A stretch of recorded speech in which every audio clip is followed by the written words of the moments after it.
Hello and welcome everyone. मेरा नाम दीपक वाधवा। काम आप मेरा जानते ही हैं। लेक्चर मैंने आपको दिए थे एग्रोनॉमी 1, एग्रोनॉमी 2 और सॉइल साइंस 1 आप हमारा देख चुके हैं। आज हमारी जो क्लास है सॉइल साइंस पार्ट 2 की है। ये सॉइल साइंस पार्ट 2 हमारा कंप्लीट हो जाएगा।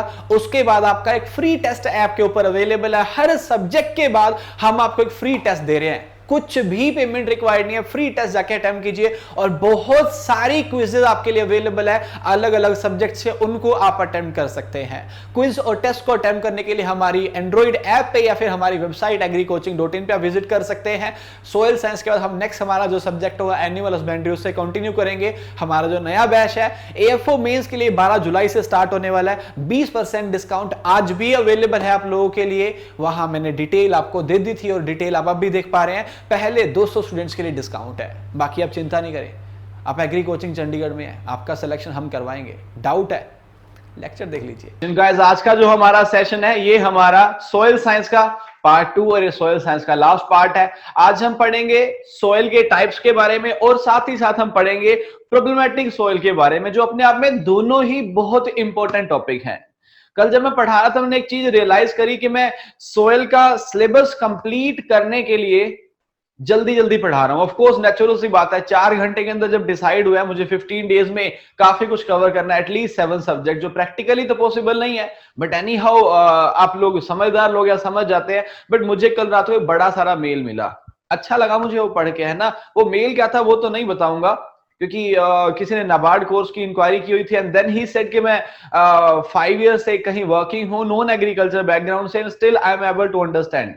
तो मुझे लगा यार कि वो नॉन एग्रीकल्चर से बंदा मेरी क्लासेस ले रहा है और स्टिल ये बात बोल रहा है कि मैं अंडरस्टैंड कर पा रहा हूं। तो ये तो मेरी नहीं है, तो भाई उस बंदे की बात है, उस बंदे का टैलेंट है। क्योंकि इतनी जब फास्ट क्लास चलती है तो कितने सारे लोग तो एग्रीकल्चर वाले बोल देते हैं कि नहीं नहीं मुझे समझ नहीं आ रहा, लेकिन वो बंदा नॉन एग्रीकल्चर से होकर 5 साल जॉब करना मतलब गैप लेना, स्टिल समझ पा रहा है, मतलब अंदर है। तो मुझे लगा कि थोड़ा सा ना कंटेंट को रिड्यूस कर देते हैं, कि बहुत ज्यादा ना पढ़ा के थोड़ा कम का मतलब ऐसा नहीं कि बिल्कुल ही कम। उस जैसे मैं जनरली पढ़ाता हूं उस हिसाब से नहीं चलूंगा स्पीड से, लेकिन थोड़ी सी मैंने 10-15 स्लाइड कम कर दी ताकि अच्छे से समझा सकूं हर चीजों को। तो स्टार्ट करता हूं कि पहले 5 क्वेश्चन के साथ, उसके बाद फिर कंटिन्यू करूंगा हमारी आज की क्लास। सो पहले हमारे क्विज के फॉर्म में 5 क्वेश्चन, इजी क्वेश्चन है, आंसर कीजिएगा सारे के सारे लोग। क्वेश्चन नंबर 1 में लिखा गया soil structure appropriate for crop production is. आपको पता है ना स्ट्रक्चर क्या होता है? सोइल स्ट्रक्चर आपको शायद मैंने कल बताया होगा। सोइल स्ट्रक्चर का मतलब क्या होता है? सोइल स्ट्रक्चर का मतलब होता है जब आपकी मिट्टी जिसके अंदर प्लास्टिसिटी होती है। प्लास्टिसिटी का मतलब क्या होता है? एक मिट्टी का पार्टिकल दूसरे मिट्टी के पार्टिकल से जुड़ जाता है। बिकॉज आपने जब भी फील्ड के अंदर सोइल देखी होगी तो सोइल के क्लोड्स, बड़े बड़े ढेले देखे हुए हैं। वो क्लोड्स क्यों बनते हैं? बिकॉज मिट्टी आपस में जुड़ जाती है। मिट्टी की उसी आपस में जुड़ने की क्षमता को प्लास्टिसिटी कहा जाता है। और मिट्टी में प्लास्टिसिटी होने के कारण जो अरेंजमेंट बनता है उस अरेंजमेंट को हम क्या बोलते हैं? स्ट्रक्चर बोलते हैं। जब सोइल स्ट्रक्चर की बात करते हैं जनरली 8 से 9 स्ट्रक्चर आपने पढ़ी होंगी जो मेजर स्ट्रक्चर होती है, जैसे कि वो क्रम्बी हो सकती है, वो ग्रेनुलर हो सकती है, प्लेटी है, प्रिज्मेटिक है, ब्लॉकी है। ये सारी की सारी क्या स्ट्रक्चर है। लेकिन ये सारी स्ट्रक्चर जो है सूटेबल नहीं होती किसके लिए? कल्टीवेशन के लिए। इनमें से कुछ एक स्ट्रक्चर है जो सूटेबल मानी जाती है हमारी कल्टीवेशन के लिए। यहां पे इसने बोला कि कौन सा स्ट्रक्चर है जो सूटेबल है, जो एप्रोप्रिएट है किसके लिए? For crop production. Columnar, oblique, granular, compact या फिर प्लेटी। अगर आप समझदार हैं, आंसर ना आए तो इलिमिनेशन मेथड को यूज कीजिएगा, आंसर इजीली आपको मिल जाएगा। What will be the right answer? लिखिए आपका, लिखिए नहीं सॉरी, इशारा कीजिए सही उत्तर क्या आएगा। ओके सो यहाँ पे मुझे 90% लोगों की साइड से इशारा मिल रहा है, 10% नहीं कर रहे हैं। ये 90% जो लोग हैं ये इशारा मुझे कर रहे हैं कितने का? ऑफ कोर्स आप 3 का इशारा कर रहे हैं, प्लीज नीचे कर लीजिए। अगर यहाँ पे क्रम्बी या फिर क्रम्ब जो होता है ना, क्रम्ब या क्रम्बी लिखा होता तो थोड़ा सा कंफ्यूजन का मैटर था कि सर किसे राइट आंसर मानो, लेकिन वो लिखा ही नहीं है तो फिर कोई डाउट नहीं है। क्यों डाउट नहीं है? क्योंकि फिर हमें क्लियरली पता है कि ये स्ट्रक्चर बिल्कुल सुटेबल नहीं होती। कॉम्पैक्ट हो जाना जाना सुटेबल नहीं होता। कोलिमिनार जो है ये जनरली वहां पाई जाती है जहां पे क्या होता है, जैसे प्रिज्मेटिक कोलिमिनार की बात करो तो प्रिज्मेटिक कोलिमिनार वहां पाई जाती है, एक जहां पे हाई क्ले कंटेंट होता है, सेकंड जहां सोडियम ज्यादा होता है। हाई क्ले कंटेंट और हाई सोडियम दोनों ही अनसुटेबल बना देता है, तो कोलिमिनार भी और प्रिज्मेटिक भी सुटेबल नहीं मानी जाती है, ऐसी कुछ नहीं होती है। नेक्स्ट क्या बोला गया, जो बच गया आपका आंसर विल बी ग्रैनुलर। तो मैंने क्रम इसीलिए बोला बिकॉज ग्रैनुलर और जो क्रम स्ट्रक्चर है ये सबसे सुटेबल, सबसे ज्यादा सुटेबल मानी जाती है किसके लिए, आपके एग्रीकल्चर पॉइंट ऑफ व्यू से कल्टीवेशन के लिए। आगे चलते हैं, नेक्स्ट वर्ड आ गया maximum nitrogen content found in fertiliser. सबसे ज्यादा जो नाइट्रोजन है वो कौन से फर्टिलाइजर के अंदर पाया जाता है, urea, DAP, anhydrous ammonia, sodium nitrate या फिर अमोनियम सल्फेट। मैं एक बात और बताऊं आपको, मुझे पता है आप में से 80% लोग इस क्वेश्चन का आंसर कर पाएंगे, लेकिन होता ही है ना, हम लोग हमेशा क्वेश्चन देखते हैं फिर आंसर मान लेते हैं, लेकिन कभी खुद से पूछा यार इसके अंदर कितना होता है, इसके अंदर कितना होता है। एनी हाउ हमने सिर्फ ऑप्शन के साथ जाना है और आंसर के साथ, हम कभी अपने आप को थोड़ा आगे बढ़ा के नहीं लेके जाते कि यार अगर मुझे एक ऑप्शन दिख रहा है तो मुझे दूसरे के बारे में भी जानना है। और यही चीज होती है एग्जाम के अंदर कि आप जब एक मॉक टेस्ट को दो ना, उसके क्रॉस क्वेश्चन बना लो कि यार ऑप्शंस के अंदर ये पूछा गया, ये इसके और क्वेश्चन बन सकते हैं, तो आप डेफिनेटली सेलेक्ट हो जाएंगे। लेकिन हम बस उन्हीं चीजों तक रहते हैं। चलो मैं क्रॉस क्वेश्चन बना के 2-3 क्वेश्चन आपसे पूछूंगा, पहले इसका सही उत्तर मुझे बता दे, सबसे ज्यादा जो नाइट्रोजन है वो किसके अंदर पाया जाता है, 1 2 3 4। ओके तो जैसा कि मैंने बोला ही था 80% लोग जानते होंगे, ऐसा ही कुछ है, 20% नहीं आंसर कर पा रहे, बट 80% में से 70% का इशारा 3 के साथ है, 10% लोग 1 के साथ भी जा रहे हैं। जिन्होंने 1 का आंसर किया मतलब यूरिया, तो आपका आंसर बिल्कुल ही गलत है, यूरिया नहीं, राइट आंसर जो 3 का इशारा कर रहे हैं, ऑफ कोर्स आप लोग ठीक है। 80% से अबव 82 आपने पढ़ा होगा, बट फर्टिलाइजर के अंदर ऐसा कोई कॉन्सेप्ट नहीं होता कि जितना आपने पढ़ा है एग्जैक्टली उतना ही हो, +-1 हो सकता है। सो मैक्सिमम जो नाइट्रोजन कंटेंट है वो किसके अंदर होता है, जो आप इशारा मुझे कर रहे हैं, it is anhydrous ammonia. 2-3 question और पूछ लेता हूं, फिर से मुझे इशारा करो। पहला क्वेश्चन, इंडिया में सबसे ज्यादा यूज होने वाला फर्टिलाइजर कौन सा है? ऑप्शन आपके सामने है, इशारा करिए, इंडिया में सबसे ज्यादा यूज होने वाला फर्टिलाइजर कौन सा है? फाइन है ना, ओके नीचे करिए हाथ, 1 का इशारा आपने किया, डेफिनेटली ये बात ठीक है, यूरिया सबसे ज्यादा यूज होता है। इंडिया में सबसे ज्यादा यूज होने वाला फॉस्फेटिक फर्टिलाइजर कौन सा है? आपके सामने ऑप्शन लिखे गए हैं, वैसे ऑप्शन होना आंसर को बहुत इजी बना देता है। राइट आंसर ऑफ कोर्स आप जानते हैं क्या आएगा, it will be DAP. Okay अब अगेन ऑप्शन देता हूं, अगर डीएपी की बात करो तो फिर से इशारा करो, 1 is straight, second is complex, third is mixed. DAP कौन से टाइप का फर्टिलाइजर है? 1 is straight, second is complex, third is mixed. DAP कौन से टाइप का फर्टिलाइजर है? स्ट्रेट, कॉम्प्लेक्स या मिक्स्ड? ओके सो 3 का इशारा थोड़े से लोगों ने कर दिया जो गलत है, 2 का इशारा ज्यादा लोग नहीं कर पा रहे हैं। इस क्वेश्चन को पता नहीं क्यों आपने डिफिकल्ट मान लिया, प्लीज हाथ नीचे करिए। डीएपी जो अपने कॉम्प्लेक्स फर्टिलाइजर की बात करते हैं तो अभी नहीं बताता, बिकॉज आज के लेक्चर में आने वाला है ये वाला पॉइंट के स्ट्रेट क्या होता है, कॉम्प्लेक्स क्या होता है, मिक्स, तो वहां पे समझाऊंगा अच्छे से। हाल फिलहाल अगले क्वेश्चन पे चलता हूं, फिर से फर्टिलाइजर ही आ गया, बोला गया maximum biuret in urea. Urea को सारे लोग जानते हैं, इसके अंदर मैक्सिमम बायूरेट कितना होता है? 1, 1.5, 2, 3 और 4। राइट आंसर क्या आएगा, जल्दी से इशारा करें। ओके सो राइट आंसर की बात करते हैं, अराउंड 70% लोग आंसर कर पा रहे हैं। ऑफ कोर्स आप लोग ठीक है अगर आप 2 का इशारा कर रहे हैं।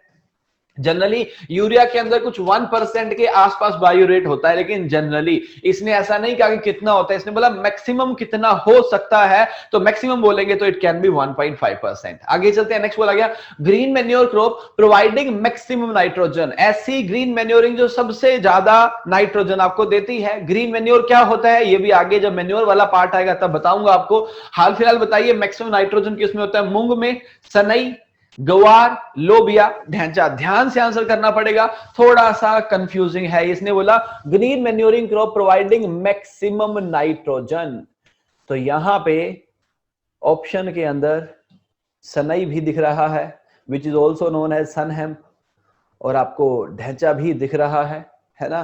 अब इसका सही उत्तर सोचिए क्या आएगा, बिकॉज कुछ लोगों को सनई पता नहीं था होता क्या है, but now they are confuse, यार सनई आएगा कि ढैंचा आएगा। ओके ठीक है, आंसर जो मुझे मिल रहा है ये 5 का ज्यादा लोग जा रहे हैं और 2 के साथ थोड़े से लोग जाते हुए दिख रहे हैं। राइट आंसर की बात करें, green manuring crop providing maximum nitrogen. देखो कुछ ऐसा है कि अब इसमें थोड़ी सी कंफ्यूजन, जो दो का इशारा कर रहे हैं ना 20 लोग सॉरी जो 20% लोग है, गलत ये भी नहीं है एक्चुअली।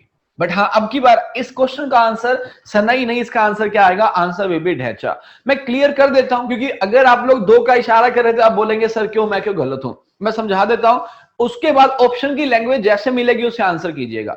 अगर आप बोलेंगे सबसे ज्यादा नाइट्रोजन, ओवरऑल जो नाइट्रोजन है, जहां पे वो बायोलॉजिकल फिक्सेशन की बात भी करेगा और साथ साथ प्लांट बॉडी की बात भी करेगा, तो फिर तो फर्स्ट नंबर आता है सनई यानी सनहेम का, है ना। और अगर क्या हो जाएगा, अगर बात करेगा प्लांट बॉडी के अंदर, है ना, ग्रीन मैन्योरिंग क्रॉप इसने बोल दिया कि भाई प्रोवाइडिंग मैक्सिमम नाइट्रोजन, तो अगर प्लांट बॉडी की बात करें कि भाई फसल खड़ी हुई है, यहाँ पे एक साइड सनहेम है, दूसरी साइड यहाँ पे ढैंचा है, दोनों को मिट्टी मिला दिया, कौन सी ज्यादा नाइट्रोजन देगी, तो ऑफकोर्स कौन देगी, ज्यादा ढैंचा देगी, तो इसलिए यहाँ पे आंसर ढैंचा आया। बट कंफ्यूज मत होइए, आपके पेपर में लैंग्वेज क्या लिखी जाएगी उसके अकॉर्डिंग आंसर आएगा। बट हाँ, आंसर या तो सनहेम पे आता है या फिर ढैंचा, टॉप 2 पे यही आते हैं। लास्ट क्वेश्चन पे चलते हैं, इजी सा क्वेश्चन है। फेल्सपार माइका ये ओरिजिनल कंपोनेंट है रॉक्स के, और इन्हें क्या बोला जाता है, ओरिजिनल कंपोनेंट वर्ड बोला गया। कल मैंने ओरिजिनल वर्ड का जिक्र किया था कि ये जो होते हैं ओरिजिनल होते हैं, बाद में इनकी भी वेदरिंग हो जाती है। So are known as primary, secondary, essential, accessory, mineral और नन ऑफ दीज। क्या आएगा राइट आंसर। मैंने कल जिक्र किया, प्लीज जो लोग हाथ खड़ा नहीं कर पा रहे याद कीजिए। सर जब मैं पढ़ा रहा था, मैंने पेरेंट मटेरियल की बात की थी, मैंने बोला था कि ये आते हैं ओरिजिनल होते हैं, उसके बाद ये फिर से टूटते हैं और फिर फाइन सिल्ट और क्ले के अंदर पाए जाते हैं। गलत बात जो रिकॉल नहीं कर पा रहे हैं, मैंने ऐसा बोला था प्राइमरी मिनरल के अंदर। मुझे याद है पीपीटी के पीछे बैकग्राउंड ब्लैक कलर का था, यहाँ एक बॉक्स बना हुआ था, यहाँ दूसरा बना हुआ था। प्राइमरी मिनरल्स यहाँ पे थे, मैंने वहां बोला था कि ये ओरिजिनल मिनरल्स होते हैं, इनका सरफेस एरिया उतना बड़ा नहीं होता, लेकिन बाद में इनकी भी वेदरिंग होती है, ये साइज में छोटे हो जाते हैं, सरफेस एरिया बढ़ जाता है। तो यहां इसने जब ओरिजिनल वर्ड ही लगा दिया तो कोई डाउट ही नहीं था, आंसर क्या आएगा, प्राइमरी मिनरल। एक क्वेश्चन और बचा है, it's a soil which has pH more than 8.5, ESP more than 15 and EC less than 4 एट छोड़ दो, ये चीजें कंफ्यूज करती है ना। 25 डिग्री सेंटीग्रेड ये मतलब की बात नहीं है, सीधी सी बात। पीएच अगर 8.5 से ज्यादा है और ESP जो है वो 15 से ज्यादा है और EC जो है वो 4 से कम है, ये कौन सी सोयल के अंदर होता है, saline soil, alkaline soil, saline, alkaline, acidic या फिर none of these. Right answer क्या आएगा। तो यहां पे मुझे आपकी साइड से जो इशारा मिल रहा है, जीत सिंह जी एक का इशारा, एक का थोड़ी कर रहे हैं, 2 का, ओके, 2 और 3 का इशारा मुझे मिल रहा है ना। 2 ज्यादा लोग कर रहे हैं, 3 थोड़े से कम लोग इशारा कर रहे हैं। राइट आंसर की बात कर लेते हैं, हाथ नीचे करिए। इवन मुझे भी नहीं पता आंसर क्या आएगा। जब इसने बोला पीएच हैज मोर देन 8.5, तो फिर मुझे एक बात तो क्लियर है कि 7 to 8.5 तक जाऊंगा तो सेलाइन होगा, और अगर 8.5 बोल दिया तो ये किसके साथ जाएगा, ये अल्केलाइन के साथ जाना चाहिए। बट स्टिल मैं श्योर नहीं हूं, बिकॉज कुछ गड़बड़ ना कर दे। आगे और देख लेता हूं, ESP मोर देन 15, अच्छा ठीक बात है भाई, ESP को मोर देन 15 कह दिया, ये भी अल्केलाइन के फेवर में चला गया। फिर कहता है EC लेस देन 4, परफेक्ट है, ये भी अल्केलाइन के फेवर में चला गया। तो फिर कुछ आंसर नहीं बचा, फिर क्या बच गया आपका, right answer will be alkaline soil. जिनको नहीं पता तो ये वाला पार्ट मैं आगे पढ़ाने वाला हूं, इसलिए मैं एक्सप्लेन नहीं कर रहा। चलो अब आगे मूव करते हैं, हमारा लेक्चर स्टार्ट करते हैं। लेक्चर के अंदर आज हम सॉइल को कंप्लीट कर देंगे। सबसे पहले पढ़ेंगे types of soil in India. India में कौन कौन सी सॉइल के टाइप होते हैं। जब सॉइल के टाइप्स की बात करेंगे, इंडिया में सॉइल के टाइप्स की बात करेंगे, तो भाई अलग अलग टाइप है। सर कौन कौन से हैं, चलो बता देते हैं आपको। देखो सबसे पहले जब आप सॉइल की बात करना चाहेंगे तो जिक्र आएगा एलुवियल सॉइल का। किसका आएगा, alluvial soil. Why, because alluvial soil सबसे ज्यादा एरिया में पाई जाती है। आप देखिए ना, जिक्र हमेशा उसका आता है जिसकी मेजोरिटी होती है। अब जैसे आपने ग्रीन मैन्योर बोला, वहां पे सनएप और ढैंचा बोला, क्या और किसी क्रॉप की आप ग्रीन मैन्योरिंग नहीं कर सकते? ऑफ कोर्स कर सकते हो, बट यूज क्यों नहीं नाम आया उनका, बिकॉज वो मैक्सिमम नाइट्रोजन नहीं दे पाएंगे, कम देंगे कंपैरेटिवली। तो जो ज्यादा होता है उसका जिक्र पहले आता है, इसीलिए आप सब लोगों ने एलुवियल का जिक्र बहुत जल्दी सुना हुआ है। एलुवियल के अलावा और कौन सी सॉइल होती है आपकी, वो रेड सॉइल हो सकती है, वो ब्लैक सॉइल हो सकती है, वो फॉरेस्ट सॉइल हो सकती है, वो मार्शी सॉइल हो सकती है, वो आपकी लेटेराइट सॉइल भी हो सकती है। मैं वन बाय वन सारी की सारी सॉइल के बारे में आपको बता देता हूं। सबसे पहले बोला गया एलुवियल सॉइल, यहां 43% लिखा गया, कभी 42% लिखा हो तो डरिएगा मत, कोई टेंशन वाली बात नहीं है। 42% भी अपने आप में ठीक है, 43 भी ठीक है, बिकॉज इंडिया इतना बड़ा है ना कि आप एग्जैक्ट डेटा कलेक्ट नहीं कर पाएंगे, एस्टिमेशन रहेगा हमेशा ये। तो यहां पे ये एस्टिमेशन है कि 42-43% पार्ट पे कौन पाई जाती है, एलुवियल सॉइल। चलो अब सुनते जाइएगा, क्यों सुनते जाइएगा, बिकॉज यहां पे इस स्लाइड में 15 मिनट लगा दूंगा, लेकिन इस 15 मिनट के अंदर सारी की सारी सॉइल के जो टाइप्स हैं वो मैं कवर कर दूंगा। आगे तो बस लिखा हुआ है और पढ़ना ही है। और मेरी एक छोटी सी आदत है, मैं लिख के जब जो लिखा हुआ था उसको देख के पढ़ाता हूं, मुझे मजा सा नहीं आता, लेकिन हाँ ऐसे पढ़ा रहा हूं फिर मुझे अच्छा लगता है। तो ध्यान से सुनते जाइएगा, जो बता रहा हूं आगे सारा का सारा लिखा हुआ है। चलो तो एलुवियल सॉइल की बात करते हैं। एलुवियल सॉइल वाले केस में क्या होता है, आप लोग जानते हैं कि alluvial soil newly formed soil है, नई बनी हुई मृदाएं हैं। ओके, ये नई कैसे बनती हैं सर, नई या पुरानी मृदा कैसे होती है? देखो नई और पुरानी सॉइल बोलने के लिए ना क्या करना पड़ेगा, आपको उसका फॉर्मेशन देखना पड़ेगा। अब मिट्टी का फॉर्मेशन कैसे होता है, याद करो कल वाली कहानी, रॉक्स होती हैं, वेदरिंग होती है, उसके बाद सॉइल बन जाती है। हाँ फंडामेंटल प्रोसेस भी होती है उसके अंदर, लेकिन चलो उनकी बात नहीं करेंगे। मिट्टी बन के आई ना, किन से, पेरीमटेरियल से, वो किससे बन के आया, रॉक से। तो भाई चलता हुआ पानी जो है वो चट्टानों को तोड़ रहा है, वो हमारी रॉक्स को ब्रेक डाउन कर रहा है। अब जैसे उसने तोड़ा, जो नई नई मिट्टी बन के आई है वो कौन सी सॉइल है, एलुवियल सॉइल है। तो मतलब आप एलुवियल सॉइल को न्यूली फॉर्म्ड सॉइल भी कह सकते हो। ओके, एलुवियल सॉइल जो है वो पानी से चलती हुई आई है, नदियों किनारे पर आपको अक्सर पानी जो मिट्टी दिखेगी वो कौन सी मिट्टी होती है, वो एलुवियल सॉइल ही होती है ना। आप गंगा प्लेन्स की बात करिए, ब्रह्मपुत्र प्लेन्स की बात कर लीजिए, तो ये नदियों किनारे पे जो मिट्टी आपको दिखेगी ना, ये एलुवियल सॉइल है। वाई, बिकॉज चट्टानों के ऊपर से पानी निकल रहा है, उनको तोड़ रहा है, धीरे धीरे पत्थरों को तोड़ रहा है, उससे मिट्टी बनती जा रही है। तो alluvial soil newly form soil होगी। अब पानी से चल के आ रही है, तो क्या मैं इसे ट्रांसपोर्टेशनल सॉइल कह सकता हूं, हाँ ऑफ कोर्स, है ना। तो ट्रांसपोर्टेशनल सॉइल भी क्यों है, ये रीजन इज कि वो ट्रांसपोर्ट होके आई है। क्या मैं इसे डिपोजिशनल सॉइल कह सकता हूं, यस, क्यों, क्योंकि वो आई तो ट्रांसपोर्ट होके है, लेकिन डिपोजिट तो हो रही है ना। तो ट्रांसपोर्टेड सॉइल इन्हें कहा जाता है, डिपोजिशनल सॉइल इसे कहा जाता है, न्यूली फॉर्म सॉइल भी इसे कहा जाता है। अब एक डाउट आ रहा है आपके माइंड में कि सर अभी अभी तो बन के आई है, तो आपने न्यूली फॉर्म्ड कह दिया, क्या ये कभी पुरानी नहीं होगी, या ऑफ कोर्स होगी। तो सर जब पुरानी होगी तो फिर इसे एलुवियल सॉइल नहीं बोलेंगे, बोलेंगे। तो सर फिर नई और पुरानी में फर्क क्या हुआ, तो हम क्या करते हैं, एलुवियल सॉइल को दो पार्ट में बांट देते हैं, जिसके बारे में आप सारे लोग जानते हो। कौन कौन से दो पार्ट में बांटा जाता है, एलुवियल सॉइल के दो पार्ट होते हैं, खादर एंड बांगर सॉइल।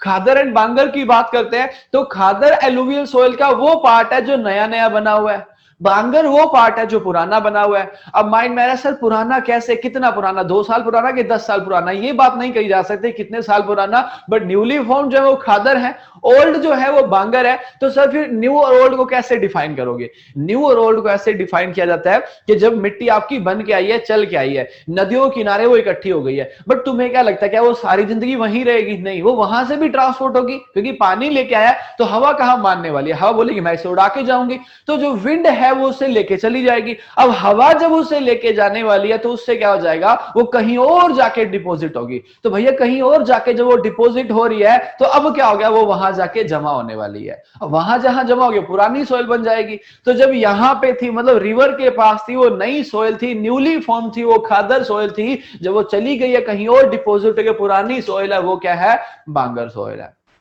अब नए और पुराने की बात कर लो, नए और पुराने की बात करेंगे। इस टाइम पे आप सारे लोग 20 से 30 साल की एज में हो, जब तुम्हारी जॉब लग जाएगी, शादी हो जाएगी, तुम 30 से 40 वाली में एंटर कर जाओगे, है ना। अब एनर्जी ज्यादा कहां पे होती है, 20 से 30 में कि 30 से 40 में? ऑफ कोर्स 20 to 30 में होती है एनर्जी, के नहीं होती है। किसी फ्रेंड का फोन आ गया, बोला लड़ाई हो गई है, क्या चलो उसे मार देंगे, तोड़ देंगे ना, कुछ पता नहीं है क्यों हुई है क्या नहीं, बट एनर्जी इतनी है ना, कंट्रोल ही नहीं हो रही है, कहीं ना कहीं तो लगानी है, लगे हुए व्हाट्सएप पे चैट कर रहे हैं, आंखों की एनर्जी खत्म, ऐसे पानी टपक रहा है, यहां से जा रहा है नीचे, बट हाथ है कि थकने पे नहीं आ रहे, और क्या हाल चाल, लगे हुए हैं, एनर्जी इतनी है हमारे अंदर। ऐसा इसलिए बता रहा हूं क्योंकि वो जैसे हम नए नए हमारे अंदर एनर्जी है, ऐसे ही नई नई क्या होती है, हमारी सोइल होती है, इसके अंदर एनर्जी ज्यादा होती है। अब सोइल में तो कोई एनर्जी नहीं होती है, सोइल को एनर्जी के नाम पे क्या होता है, प्रोडक्टिविटी होती है। तो प्रोडक्टिविटी या फर्टिलिटी की बात करेंगे तो वो वो ज्यादा किसके अंदर होती है? खादर के अंदर, और कंपैरेटिवली कम होती है। भांगर के अंदर फर्टिलिटी कम नहीं होती सर, लेकिन इसके कंपैरिजन में कम होती है। अगर आप ये बोलो कि सर आज आपने अच्छा नहीं पढ़ाया, तो पॉसिबल आप ये बोलना चाह रहे हो कल ज्यादा अच्छा पढ़ाया था और आज नहीं पढ़ाया, बट इसका मतलब बिल्कुल बेकार हो गया। तो ऐसा ही यहां पे कि भाई खादर और भांगर दोनों ही फर्टाइल है। Why? Because both has a part of alluvial soil and alluvial soil are known as the most fertile soil in India. लेकिन ये ज्यादा फर्टाइल है और ये कम फर्टाइल है। एक बात और बता देते हैं, बात करते हैं किसकी? आपके कार्बनिक पदार्थ की, मतलब आपके ऑर्गेनिक मैटर की। जब ऑर्गेनिक मैटर की बात करते हैं, ये क्या होता है? आप जब मिट्टी के अंदर क्या करते हैं? आप जब मिट्टी के अंदर वहां पे डालते हैं, किसको डालते हैं? वहां पे आप FYM यानी फार्म एंड मैन्योर को डालते हैं। आप मिट्टी के अंदर वहां पे क्या करते हैं? जो प्लांट का बायोमास है वो मिक्स करते हैं। वो क्या होता है? वो अल्टीमेटली ऑर्गेनिक मैटर है। बाद में डिकम्पोज होके, अपघटित होके वो क्या बन जाता है? वो आपका सड़ने के बाद ह्यूमस बन जाता है। सड़ना समझते हो ना? बहुत बार होता है ऐसा। जैसे कंपोस्ट की बात करो, कुछ लोग हैं जिन्होंने नहीं देखा ये सब, तो कंपोस्ट की बात कर लीजिए। कंपोस्ट तो घरों के अंदर बनाई जाती है। जो आपके किचन का वेस्ट है उसे डब्बे के अंदर भर दो, वो इतनी गंदी स्मेल मारनी शुरू कर देता है। क्यों? बिकॉज वो अल्टीमेटली डिकम्पोज हो रहा है। तो ऐसे ही ऑर्गेनिक मैटर जो है वो क्या होगा? वो डिकम्पोज होगा ह्यूमस के अंदर। अब ऑर्गेनिक मैटर कहां से आ रहा है? मेरे मैन्योर डालने से आ रहा है, प्लांट ग्रो करने से आ रहा है। क्या खादर के अंदर आप क्रॉप ग्रो कर रहे हो क्या? सर अभी भी ग्रो करना स्टार्ट किया है, तो अभी किया तो मतलब ऑर्गेनिक मैटर ज्यादा नहीं होगा। मानते हो इस बात को? तो इसके अंदर फर्टिलिटी ज्यादा होती है, इसके अंदर कम होती है, बट ऑर्गेनिक मैटर इसके अंदर कम होता है और इसके अंदर क्या होता है? ज्यादा होता है। समझ गए ना बात को? ये जानना जरूरी है, बिकॉज बाद में आप पढ़ेंगे कि ऑर्गेनिक मैटर से फर्टिलिटी बढ़ती है। फिर तुम बोलोगे सर इसके अंदर ऑर्गेनिक मैटर ज्यादा है लेकिन फर्टिलिटी ज्यादा क्यों नहीं है? भाई देखो सीधी सी बात है, आयरन करने से कपड़े अच्छे लगते होंगे, लेकिन जो नया कपड़ा आता है उसकी चमक तो नए की होती है ना, वैसे आप दोबारा थोड़ी ला पाओगे। तो हाँ फर्टिलिटी बढ़ाएगा, लेकिन इसकी चमक तो इसी के साथ है। मैक्सिमम फर्टिलिटी किसके अंदर होगी? आपके खादर के अंदर। उम्मीद करता हूं एलुवियल सॉइल को आप समझ गए होंगे। यस और नो? चलो आगे बढ़ते हैं, नेक्स्ट बात करते हैं किसकी? नेक्स्ट बात करते हैं रेड सॉइल की। जैसा कि नाम ही है रेड सॉइल।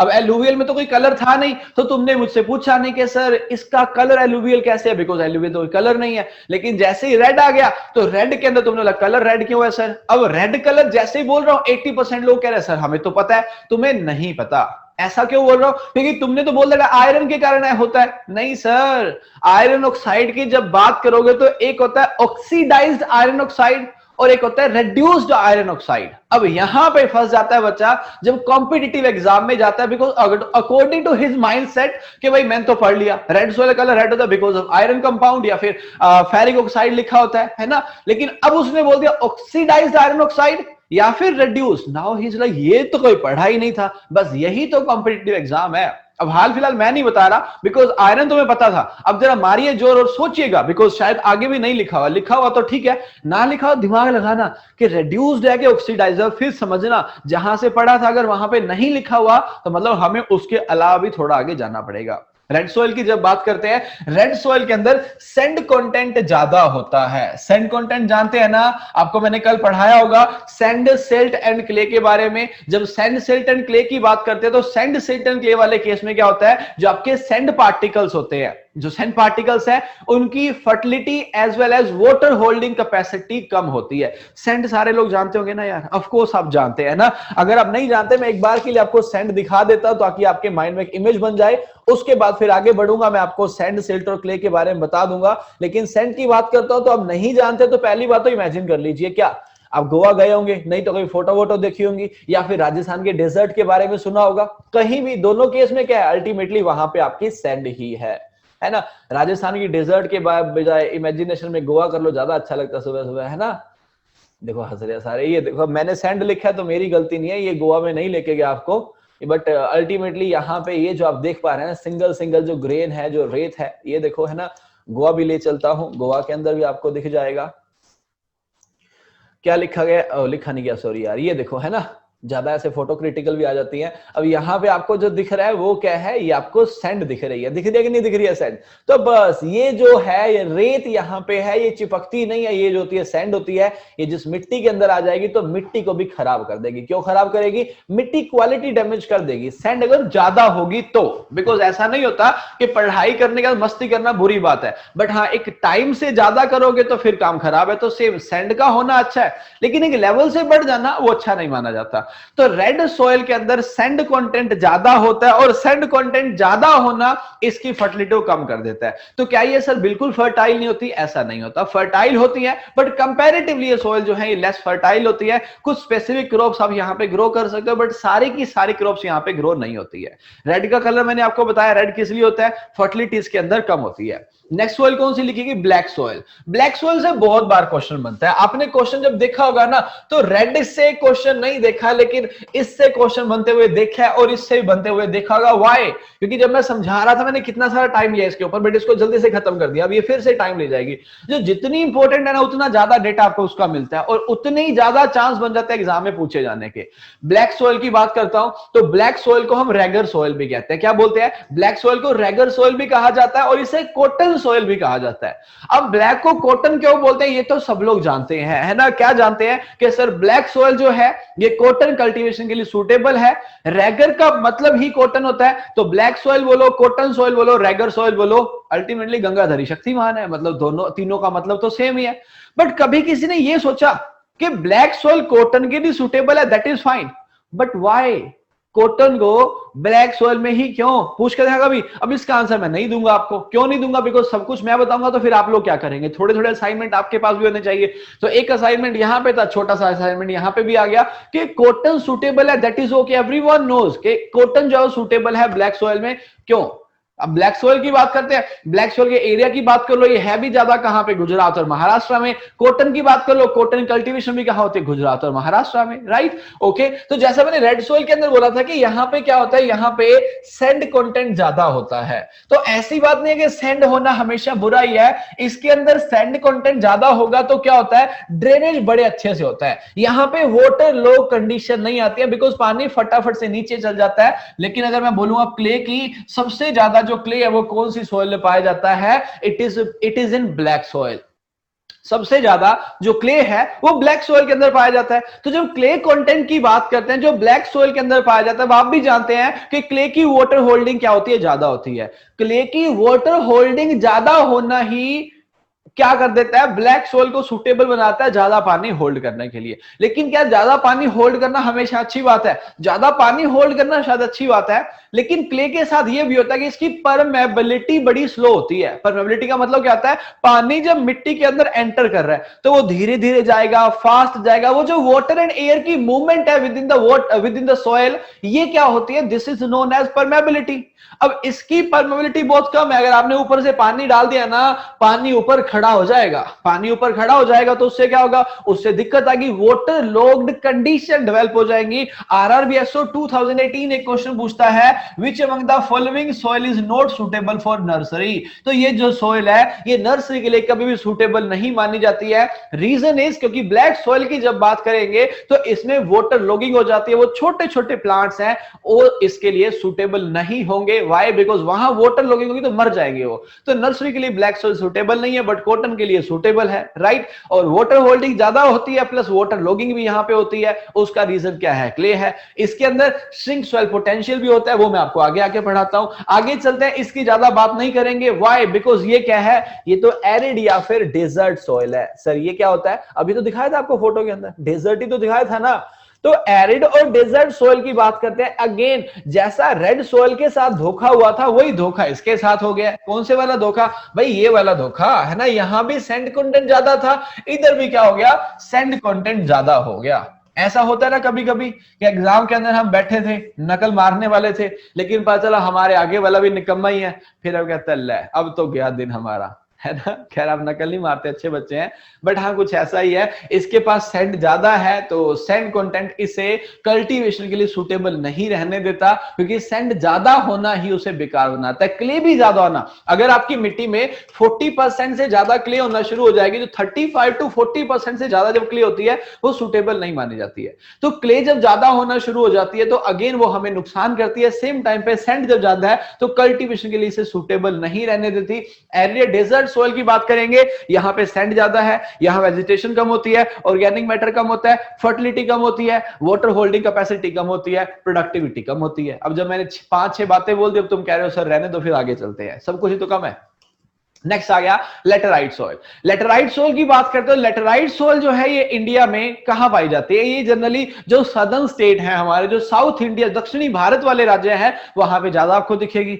आप अगर प्लांटेशन क्रॉप की बात करें, क्या आप प्लांटेशन क्रॉप जानते हैं? जानते होंगे, है ना। प्लांटेशन क्रॉप की बात करेंगे तो प्लांटेशन क्रॉप के लिए सुटेबल सोइल कौन सी मानी जाती है? That is laterite soil. कभी कभी ऐसा भी होता है कि चीजें जब समझ ना आए तो रिलेट हो जाती है, क्योंकि प्लांटेशन जनरली, आप जो प्लांटेशन एग्जांपल देखेंगे ना, तो या तो आपको नॉर्थ ईस्टर्न में दिख रही होंगी या फिर सदर्न पार्ट में दिख रही होंगी, तो वहां पे प्लांटेशन है और वहां पे लेटराइट सोइल है। This is why laterite soil is suitable for plantation cultivation. क्या और किसी के लिए सूटेबल है? हाँ, और क्रॉप्स के लिए सूटेबल है, वो आगे आके आपको बता दूंगा। लेटराइट सोइल की बात करेंगे तो इसके अंदर क्ले का एक मिनरल होता है, कौन सा? क्योलिनाइट, वो डोमिनेंट होता है। अब आप क्योलिनाइट नहीं जानते होंगे तो बस उतना सा याद कर लीजिए, ज्यादा कुछ मत जानिए इसके बारे में। नेक्स्ट आ गया सैलाइन सोइल। सैलाइन सोइल की बात करते हैं तो कंपैरिजन लेता हूं किसका? एसिडिक सोइल का और सैलाइन सोइल का, फिर आप आसानी से समझ जाएंगे। मिट्टी के पीएच की बात करें तो मिट्टी का जो रिक्वायर्ड पीएच होता है कल्टीवेशन के लिए, वो होता है न्यूट्रल पीएच, मतलब 7। 7 पे क्या होता है? सारे के सारे न्यूट्रिएंट अवेलेबल होते हैं। अगर आपकी मिट्टी का पीएच 7 से बिलो जा रहा है, 7 से जब कम हो रहा है, तो मतलब समझ जाइए आपकी जो मिट्टी है वो क्या हो रही है? एसिडिक हो रही है। जब 7 से वो अबव जा रहा है, अबव वाले केस में क्या हो जाएगा? जब 7 से अबव जाता है तो मतलब आपकी जो मिट्टी है वो कैसी है? सैलाइन सोइल है। सर कितना अबव? 8.5 तक है तो वो क्या होती है? Saline soil. अगर 8.5 से भी ऊपर जा रहा है तो फिर वो आपकी सैलाइन सोइल ही, उसे हम बोलते हैं एल्केलाइन सोइल, या फिर उसे सोडिक सोइल कहा जाता है। मैं एल्केलाइन, सोडिक, सैलाइन का ज्यादा जिक्र नहीं करूंगा, बिकॉज जो प्रोग्मेटिक सोइल वाला पार्ट है आज के लेक्चर का ही, वहां पे ये सब भी पढ़ेंगे। हाल फिलहाल इतना सा जान लीजिए कि 7 to 8.5 का जो पीएच है वो सैलाइन सोइल है, बाकी डिटेल में पढ़ाऊंगा आपको। पीटी और मार्शी सोइल की बात करते हैं, फॉरेस्ट सोइल की बात करते हैं। पीटी वर्ड जो है ना यहाँ पे लगा हुआ, ये आपने बहुत बार पढ़ा होगा। पीटी नहीं तो आपने उसको पीट पढ़ा होगा। पीट जो है ना, पीट भैया रिप्रेजेंट करता है ऑर्गेनिक मैटर को। ऐसी सोइल को जिनके अंदर ज्यादा होता है ऑर्गेनिक मैटर, उसे हम क्या बोल देते हैं? पीट सोइल बोल देते हैं। मार्शी सोइल को हमेशा पीटी सोइल क्यों कहा जाता है? मार्शी सोइल का हिंदी में मतलब होता है जी दलदल वाली भूमि। अब दलदल सब लोगों ने सुना हुआ है ना, जहां पानी खड़ा रहता है। हॉलीवुड मूवीज के अंदर देखा हुआ, भाग रहा था एकदम से कहीं फंस गया, जाके अटक गया, अब बाहर ही निकल पा रहा। वाई? बिकॉज वहां मार्शी सोइल है, वो क्या है? दलदल है। दलदल से निकलना बड़ा मुश्किल हो जाता है ना। तो जब मार्शी सोइल की बात करते हैं, मार्शी सोइल का मतलब वाटर लॉग कंडीशन वहां प्रिवेल हो गई है।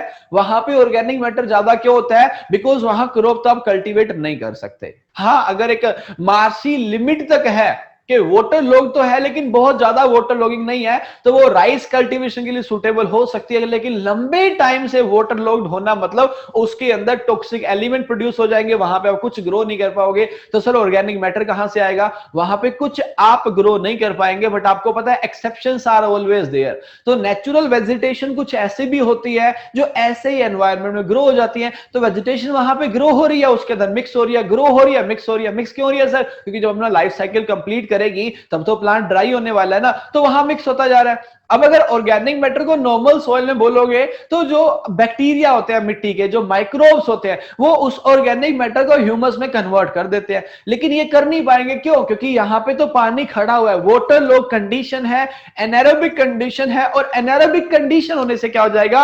अंदर के माइक्रोब्स फिनिश, खत्म, वो जिंदा नहीं रहेंगे। और वो जब जिंदा नहीं रहेंगे सर, तो ऑर्गेनिक मैटर ह्यूमस के अंदर कन्वर्ट नहीं हो पाएगा। तो ऑर्गेनिक मैटर यहां इकट्ठा हो जाता है, इसीलिए हम इन्हें पीटी सोइल भी कह देते हैं। अब जितनी मैं कहानी सुना रहा हूं सुटेबल ही नहीं किसी के लिए, तो यहां से क्वेश्चन आने के चांसेस फिर से कम हो, यहां से, है ना। इससे आते हैं भैया बहुत सारे क्वेश्चन, यहां से क्वेश्चन आने के चांस फिर से कम हो जाएंगे। फॉरेस्ट सोइल से भी जनरली क्वेश्चन नहीं पूछा जाता, क्यों? क्योंकि भाई फॉरेस्ट का क्वेश्चन क्यों पूछे यार? बच्चे की आप एबिलिटी चेक कर रहे हो तो जंगलों की थोड़ी चेक करोगे, कल्टीवेटेड सॉइल की चेक करोगे, इसे कितना नॉलेज है यहाँ का। तो फॉरेस्ट सॉइल जनरली अनसुटेबल मानी जाती है, किसके लिए? फील्ड क्रॉप्स के लिए। बट सुटेबल मानी जाती है किसके लिए? वहां के फॉरेस्ट ट्रीज के लिए, मतलब सिल्वीकल्चर के लिए। सिल्वीकल्चर जानते होंगे, सिल्वीकल्चर का मतलब क्या होता है? फॉरेस्ट ट्री लगाना। तो फॉरेस्ट के अंदर फॉरेस्ट ट्री तो लगे ही होते हैं ना, तो उनके लिए ये सुटेबल सॉइल मानी जाती है। But in case of field crop ये सुटेबल नहीं है। जंगलों के अंदर कल्टीवेशन होती है, कौन सी कल्टीवेशन होती है? है, जंगलों के अंदर पेड़ों को जला के खेती की जाती है, जिसे शिफ्टिंग कल्टीवेशन कहा जाता है। शिफ्टिंग कल्टीवेशन के अंदर ज्यादा प्रोडक्शन नहीं होता, वो सिर्फ अपने सर्वाइवल के लिए ग्रो कर पाते हैं। उस टाइप की फार्मिंग को सबसिस्टेंस फार्मिंग कहा जाता है। अपने सर्वाइवल के लिए ग्रो करना सबसिस्टेंस फार्मिंग है। वो लोग सबसिस्टेंस फार्मिंग कर क्यों रहे हैं? बिकॉज मिट्टी में फर्टिलिटी नहीं है। मिट्टी में फर्टिलिटी क्यों नहीं है? Because they are in forest soil. तो फॉरेस्ट सॉइल के अंदर ज्यादा फर्टिलिटी होती ही नहीं है। और कुछ सर,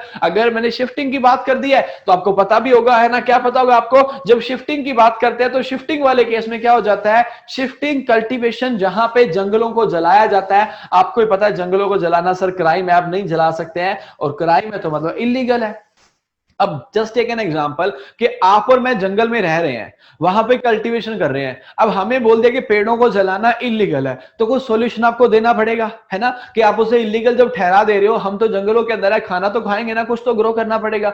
तो in case of shifting cultivation government of India कहते हैं इलीगल है, बट गवर्नमेंट ऑफ इंडिया इसके बदले में एक सॉल्यूशन भी देती है, जो आप में से बहुत सारे बच्चे जानते हैं, बट मुझे उस सिस्टम का नाम आपसे चाहिए। हाथ खड़ा करो, कितने लोगों को पता है कि shifting is band by the government of India, but 1890-95 के अंदर इंट्रोड्यूस सिस्टम, जो इस टाइम पे लीगल सिस्टम है इंडिया के अंदर, जिसे गवर्नमेंट कहती है आप जंगलों में खेती कर सकते हो, और इस सिस्टम से आप क्या कर सकते हो? कल्टीवेशन भी कर सकते हो, बट उसमें पेड़ों को नहीं जलाया जाता। अगर आप हाथ खड़ा करें और एले क्रॉपिंग बोलने वाले तो ये बिल्कुल गलत उत्तर है, अपना हाथ नीचे कर लीजिए। एले के अलावा कुछ आंसर आपके पास है तो फिर आप अपना हाथ खड़ा कर सकते हैं। बस 10% लोग मुश्किल से ऐसे नहीं करें यार, मुझे लगा 50% तो एटलीस्ट होने चाहिए। ओके, राइट आंसर की बात करते हैं तो पूछ लेते हैं किसी एक से। सर जल्दी से बताएंगे किस सिस्टम की बात आप करना चाह रहे हैं? सर टोंगिया। या ऑफ कोर्स, ये टोंगिया क्या होता है सर? सर वो दो पेड़ों के बीच में से जो कृषि कर लेते हैं उनको जलाया नहीं जाता इसमें, हाँ एग्जैक्टली। उसको लागू करती गवर्नमेंट। क्रॉपिंग क्या होता है? हाँ सर। एले क्या होता है? एले एले भी सर उसी तरह से होता है, वो भी गलियारे मिले गली में दोनों दो पेड़ों के लाइन के बीच में सर उसमें भी खेती की जाती है। बिल्कुल बिल्कुल एले में भी। बिल्कुल। क्या आप हमारे स्टूडेंट हैं? जी सर। क्या बात है, ओके। आपका हर क्वेश्चन में हाथ खड़ा होता है। मैं बहुत टाइम से देख रहा था, बात करना चाह रहा था, बट मैंने कहा मौका देखो कब मिले, मुझे मिल गया तो मैंने पूछ लिया आपसे। ओके, सो जब बात करते हैं किसकी, जैसा कि इन्होंने बोला एले क्रॉपिंग या फिर उन्होंने कहा आपका टोंगिया। तो टोंगिया वाले केस में क्या होता है भाई? टोंगिया जो है ये एक सिस्टम है, तो इसे एले क्यों नहीं बोलते? एले एक मैनेज टाइप ऑफ प्रैक्टिस है। खेतों के अंदर हम क्या करेंगे, ये मैंने एक रो लगाई पेड़ों की, ये दूसरी रो लगाई पेड़ों की, ये एक से दूसरी रो के बीच जो स्पेस है वहां पे क्रॉप लगा ली, तो ये एले क्रॉपिंग है। बट जंगल में ऐसा थोड़ी कि रो में चल रहा है, जंगल में भैया ये ट्री है, यहाँ ट्री है, यहाँ ट्री है, यहाँ ट्री है, ऐसा हो सकता है ना? तो इन पेड़ों के बीच में खेती कर लो, पेड़ों को जलाना नहीं है, इसे टोंगिया सिस्टम बोलते हैं। आपको क्या लगता है, क्या लोग टोंगिया फॉलो करते हैं? ऐसा तो फिर मजा ही नहीं आता ना। अपना इंडियन है ना, अपना स्वैग ही ऐसे ही चलता है। कैसे चलता है? क्योंकि हरी बत्ती में तो हर कोई निकल लेता है, लेकिन यहां वहां देख के ट्रैफिक पुलिस और लाल पे निकलो, मजा ही अलग होता है उसका, है ना? अब आप लोग हंस रहे होंगे, अरे है हमारे अंदर ये। इंडिया में रूल्स फॉलो करने के लिए कम और तोड़ने के लिए ज्यादा बनाए जाते हैं। आप खुद देख लो, आप भी बाइक बाइक चलाते होंगे, क्या तुम फॉलो करते हो? क्या नहीं, है ना? बड़ी बेइज्जती सी फील होती है मुझे यार, है ना? कभी कभी होता है, यहाँ पे लोग फॉलो करते हैं चंडीगढ़ के अंदर, but when you are in Mohali वहां पे नहीं करते उतना ज्यादा, मेन लाइट्स पे करते हैं। तो कभी कभी ऐसा होता है, क्योंकि मेरा जो एरिया है ये थोड़ा सा आउटर एरिया है। मैं जब जाता हूँ ना तो लाइट पे खड़ा हूं, साथ में से 3-4 लोग निकल गए, मुझे लगता है तू कितना बड़ा बेवकूफ है, तू रुका हुआ और ये लोग निकल रहे, फिर सोचता हूं कि नहीं ठीक है, इट्स ओके, है ना? तो ऐसा ही कुछ है। जंगलों के अंदर टोंगिया फॉलो नहीं होता, बिकॉज जंगल है तो सर जंगल राज है ना, वहां खादी नहीं खाकी नहीं, मतलब ना नेता ना पुलिस। जहां नेता पुलिस नहीं वहां लोग अपनी चलाएंगे, तो भैया वहां उनकी अपनी चलती है, बिकॉज उनका अपना राज है। तो टोंगिया बनाया तो गया है, लेकिन फॉलो बहुत कम लेवल पे होता है। जनरली वहां पे शिफ्टिंग कल्टीवेशन ही होती है, जंगलों को जलाया जाता है। आप जब फॉरेस्ट रिपोर्ट को पढ़ेंगे, जो बायनियल होती है, जो 2 साल में एक बार आती है, 2019 में आई थी, इस बार नहीं आने वाली है बिकॉज ऑफ कोरोना, या फिर आ जाए तो सैटेलाइट से कैलकुलेशन आ भी सकती है। लेकिन जब बात करते हैं किसकी, आपके फॉरेस्ट रिपोर्ट की, तो वो खुद बताती है कि सबसे ज्यादा जो फॉरेस्ट फायर है वो होती है नॉर्थ ईस्टर्न स्टेट में। फॉरेस्ट रिपोर्ट बताती है सबसे ज्यादा जो जंगल है वो नॉर्थ ईस्टर्न स्टेट में है, सबसे ज्यादा फॉरेस्ट वहां पे है, सबसे ज्यादा आग भी वहां लगाई जाती है। क्यों? क्योंकि वो वहां पे जो आपका नॉर्थ ईस्टर्न एरिया है वो ट्राइबल एरिया ज्यादा है, ट्राइब्स वहां पे ज्यादा रहती है, जंगलों में रहते हैं, पेड़ों को जलाते हैं। अगले कहते हैं हमारे पेड़ है हम जलाएंगे, तुम कौन हो रोकने वाले? तो अपने रोक भी नहीं पाते बिकॉज वहां तक जंगल है। लेकिन हाँ, सैटेलाइट पता लगा लेता है कि जंगलों को जलाया जा रहा है, तो सबसे ज्यादा फॉरेस्ट फायर भी वहीं पे हो रहा है। चलो, मैंने आपको मेजर क्रॉप्स का क्लासिफिकेशन बता दिया। अब आगे चलता हूं। यहां से क्वेश्चन पूछा गया जी एएफओ 2020 में और आरआरबी 2019 ने। जो लोग एएफओ की तैयारी करते हो ना, इसको सर आपका प्रीकर्सर मान के चला करो। प्रीकर्सर जानते हैं, जैसे आपने वो पीजीआर वाले केस में पढ़े होंगे, है ना, हर पीजीआर प्रीकर्सर होता है। ऐसे ही आरआरबीएसओ के 40 क्वेश्चन, ज्यादा लंबी हेल्प नहीं करेंगे, 2 से 3 क्वेश्चन में हेल्प करेंगे। बट आप ये चीज भी जानते हैं, सिलेक्शन भी आपका 40 क्वेश्चन नहीं करवाएंगे 60 में से, बस यही 2 से 3 करवाएंगे जो लोगों को आते नहीं होंगे और आपको आते होंगे। तो 1-2 क्वेश्चन में हमेशा हेल्प करता है। 2019 के अंदर इसने पूछा किसके बारे में? इसके बारे में पूछा गया, ब्लैक सोइल के बारे में। अगेन 2020 में आके उसने एएफओ के अंदर पूछ लिया। तो 1-2 क्वेश्चन में हेल्प मिल जाती है अगर आप पिछले 3-4 साल के पेपर इसके और 3-4 साल के इसके देख ले। और आप जिस भी एग्जाम की तैयारी कर रहे हो उसके प्रीवियस ईयर पेपर्स को स्टडी करें, मेरे जैसों की बातें ना सुने, क्योंकि अपना तो है भैया बिजनेस। हाँ, ऐसा ही है। ऐसा क्यों बोल रहा हूं नहीं बताऊंगा, छोड़ो यार, है ना। ऐसे में बताऊंगा तो फिर कुछ और आगे से रिएक्शन आया था। कल मैंने गलती कर ली यार, है ना। गलती क्या कर ली मैंने? इतना सा गाइड कर दिया। एक्चुअली मैंने ऐसा भी नहीं है, आप भी जानते हैं, मैं जब आप लोगों को पढ़ा रहा हूं, 15 डेज फ्री क्लासेस दे रहा हूं, तो मैं इसमें ऐसा नहीं है कि मैं प्रमोट कर रहा हूं मेरे कोर्सेज को, मेरा कोर्स ले। नहीं यार, मैं लिटरली माइंड से यही सेट किया था कि 45 डेज की क्लासेस जो दूंगा वो सिर्फ उन बच्चों के लिए जो अफोर्ड ना कर पाए। जो कर पा रहे हैं ले पा रहे हैं, कोई दिक्कत नहीं। जो अफोर्ड नहीं कर पाए तो एटलीस्ट 45 दिन तो मेरे से पढ़ पाएगा ना। तो मैंने बातों बातों में कहीं पे कह दिया, क्या कह दिया कि प्री के अंदर इंग्लिश सबसे इंपॉर्टेंट है, quant second important, reasoning third important. फिर मुझे मेरी बात को जस्टिफाई करने के लिए पोल डालना पड़ गया, है ना। पोल क्या डालना पड़ गया? फिर वहां पे 4-5 हजार लोगों ने वोट भी कर दिया कि भाई इंग्लिश सबसे ज्यादा इंपॉर्टेंट है, जैसा एग्जैक्टली बोला। और आप और मैं कोई अलग थोड़ी, आप भी जानते हो कि 80% लोग इंग्लिश में रहते हैं, 10 से 15% क्वांट में, और 2 से 5% एक मिनिमम कैटेगरी होती है जो रीजनिंग के अंदर रह जाती है ना। तो मैंने बस इतना सा बोल दिया कि कंटेंट या टीचर जो भी इंग्लिश का अच्छा होना चाहिए। अब सामने से, है ना, जिनको मैं कंपेटिटर तो नहीं मानता, है नहीं उनकी हिम्मत, बट ऐसे बड़े बड़े मैसेज, दुनिया की 5 इजी लैंग्वेज में से इंग्लिश है, ऐसे है वैसे है ना। और जिन्होंने लिखा भैया उसकी इंग्लिश में इतनी सारी गलतियां थी। मैं तेरे को क्या समझाऊं, दुनिया की 5 इजी लैंग्वेज में से एक है, आती तेरे को फिर नहीं है। तो फिर ऐसे ही हो जाता है। तो सिंपल सी बात है, अपना तो बिजनेस है। अपना मतलब ये जितने भी कोचिंग्स वाले, चाहे मैं हूं चाहे कोई दूध का धुला नहीं होता भाई, हर किसी को अपना फ्यूचर दिखता है। आप भी जानते हैं, आप जिस दिन एग्जाम के अंदर जाएंगे ना, कॉम्पिटिटिव एग्जाम के अंदर, आपके साथ पड़ोसी को बैठा होगा और आप लोग उससे कोई आंसर पूछ रहे होंगे, वो आपको सही नहीं बताएगा। सर उसे ही पता है कि इंडिया 500 सीट है, इसको बता दिया फालतू, मुझे मरवा देगा, कहीं मेरा सिलेक्शन ना और इसका हो जाए। तो आजकल का वर्ल्ड ऐसा ही है। तो थोड़ा सा स्मार्ट बनिए। इसीलिए मैंने इन लेक्चर्स के अंदर स्पेशली, बिकॉज मेरी जो रेगुलर क्लास है ना, मैं वहां पे ऐसे नहीं लिखता हूं, मैं वहां उनको गाइड करता हूं पहले से कि भैया क्वेश्चन पेपर को पढ़िए।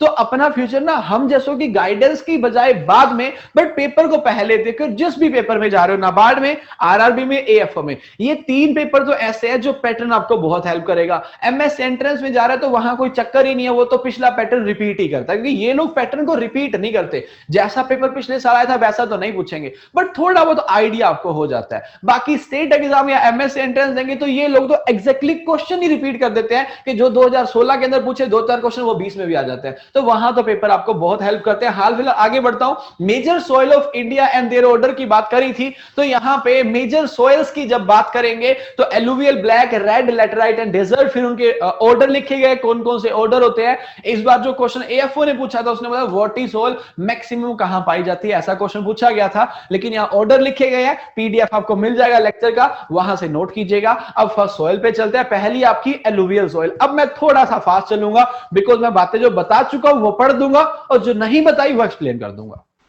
एलुवियल सॉइल की बात करते हैं, बोला गया it is the most important type of soil found in India. Bharat में पाई जाने वाली सबसे इंपोर्टेंट सॉइल है ये। एलुवियल सॉइल के अंदर क्या होती है? कमी होती है किसकी? नाइट्रोजन की, ह्यूमस की, फास्फोरस की, देयरफॉर रिक्वायर फर्टिलाइजर। अब इस वर्ड को पढ़ते ही लोग कह देते हैं कि सर आपने तो कहा था कि सबसे ज्यादा फर्टाइल होती है, लेकिन इनके अंदर तो डेफिशिएंसी। एक काम करो, तुम्हारी 9 से 11 क्लास है। मैंने बोला यार आज टाइम थोड़ा कम है और जल्दी निकलना पड़ेगा मुझे, अभी 11 बजने वाले थे और मैं निकल लिया, मैंने कहा बेटा टाइम हो गया मेरा तो भाई 11 बजने ही वाले थे। अल्टीमेटली मैं ऑलमोस्ट 2 आवर्स की क्लास लेके गया हूं, तो इसका मतलब ये थोड़ी कि टाइम का मैं तो क्लास नहीं लूंगा। तो डेफिशिएंसी का मतलब इनका मैनेजमेंट रिक्वायर्ड है, बट अल्टीमेटली क्रॉप प्रोडक्शन के लिए उतना है इनके पास विच इज सफिशिएंट। तो फर्टिलिटी अच्छी खासी होती है इनके पास। वाइड स्प्रेड है कहां पे? Northern plains and river valleys में। नॉर्दर्न प्लेन्स मतलब उत्तर भारत के जो प्लेन एरिया, जो मैदानी क्षेत्र है, प्लस कहां पे? आपके रिवर वैलीज में। जो रिवर वैलीज है, रिवर वाली बात मैंने पहले ही बता दी, हाईली फर्टाइल मैं बता चुका।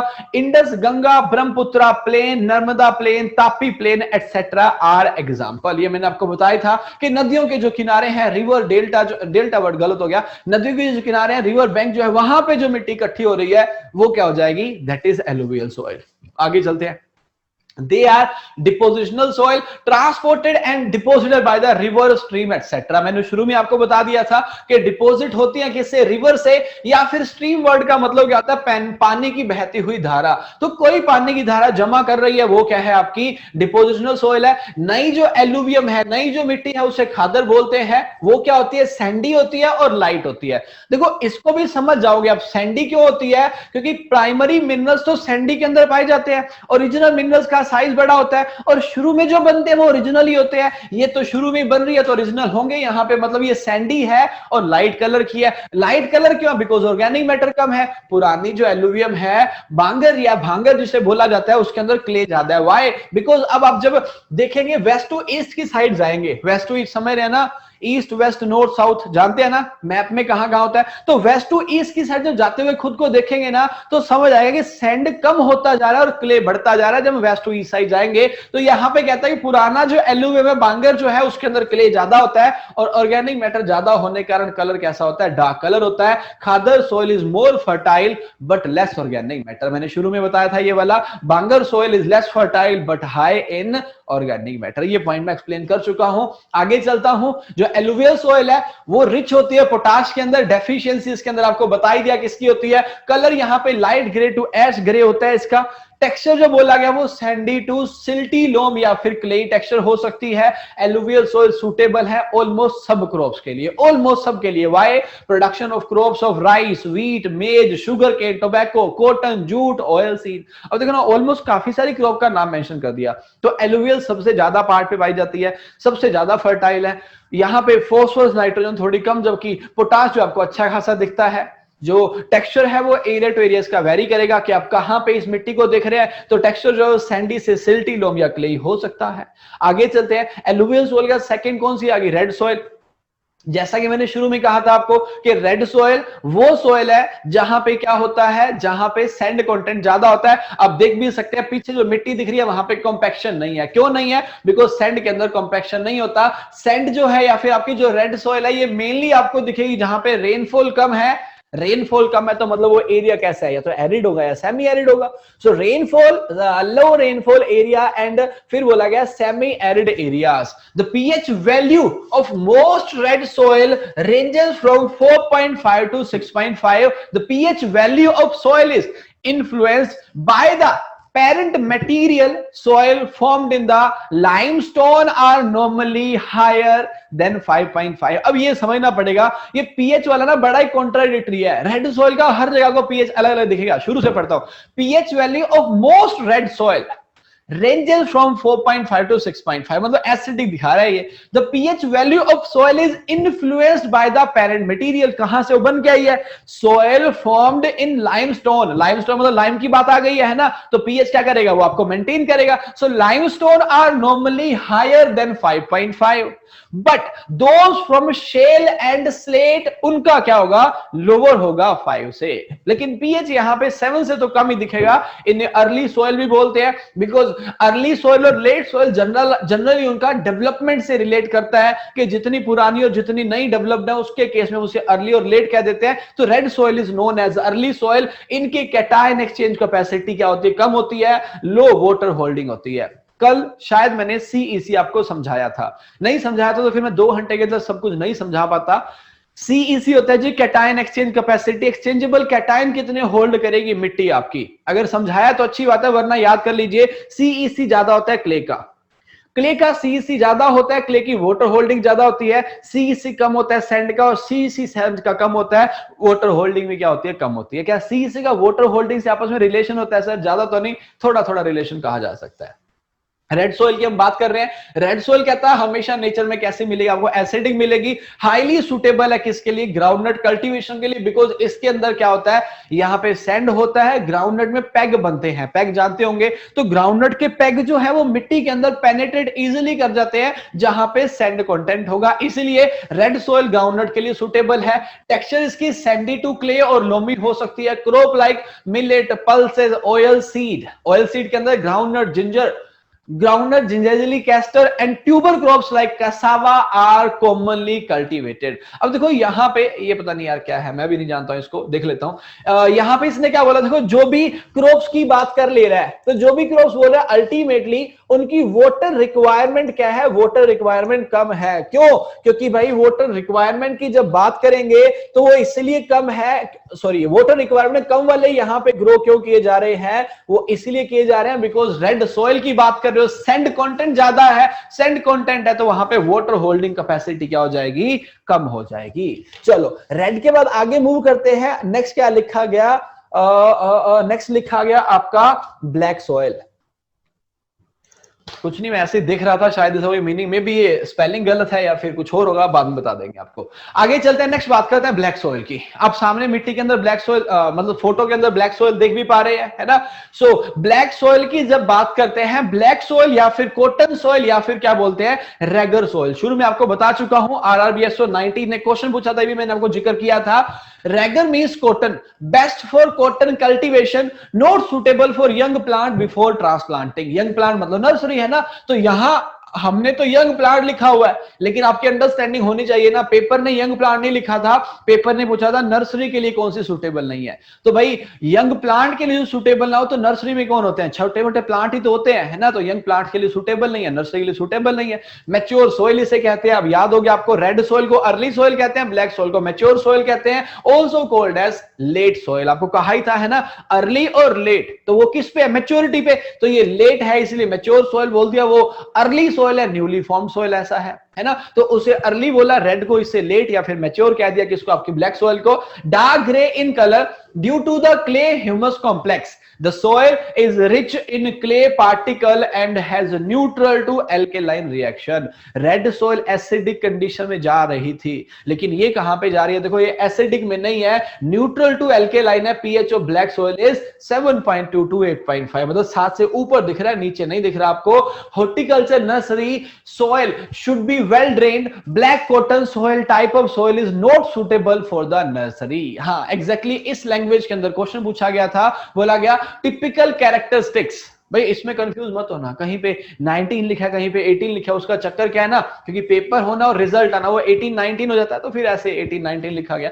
Typically characteristics of this black soil are swelling and shrinking, swelling during wet period and shrinking dry period. ये क्या होता है, ब्लैक सोइल के अंदर क्ले कंटेंट ज्यादा होता है। क्ले के अंदर एक स्पेशलिटी होती है, वो स्पेशलिटी ये होती है कि क्ले जब वाटर को एब्जॉर्ब करेंगी, पानी को जब एब्जॉर्ब करेंगी, तो क्ले जब वाटर को एब्जॉर्ब कर ले रही है तो उससे क्या हो जा रहा है, क्ले जब वाटर को एब्जॉर्ब करती है तो स्वेल हो जाती है, फूल जाती है, और जो पानी उसमें से जाता है तो वो क्या हो जाती है, वो श्रिंक हो जाती है। तो स्वेलिंग एंड श्रिंकिंग का जो फीचर है वो किसके अंदर पाया जाता है, ब्लैक सोइल के अंदर। श्रिंक स्वेल पोटेंशियल को दूसरा नाम भी दिया जाता है, जिसे कह देते हैं क्या, जिसे कहा जाता है self flowing. So shrink swell potential is also known as self flowing. दोनों वर्ड आ जाएं तो फटाफट से आंसर कर दीजिए ब्लैक सोइल को। ब्लैक सोइल के साथ साथ श्रिंक सोइल पोटेंशियल थोड़ा बहुत पाया जाता है लैटेराइट सोइल के अंदर, बट कंफ्यूज ना है, ऑप्शन में अगर दोनों दिए होंगे तो ब्लैक सोइल को प्रेफर करो, अगर दूसरा दिया ही नहीं है तब भी ब्लैक सोइल, बट हाँ ब्लैक नहीं है और लैटेराइट है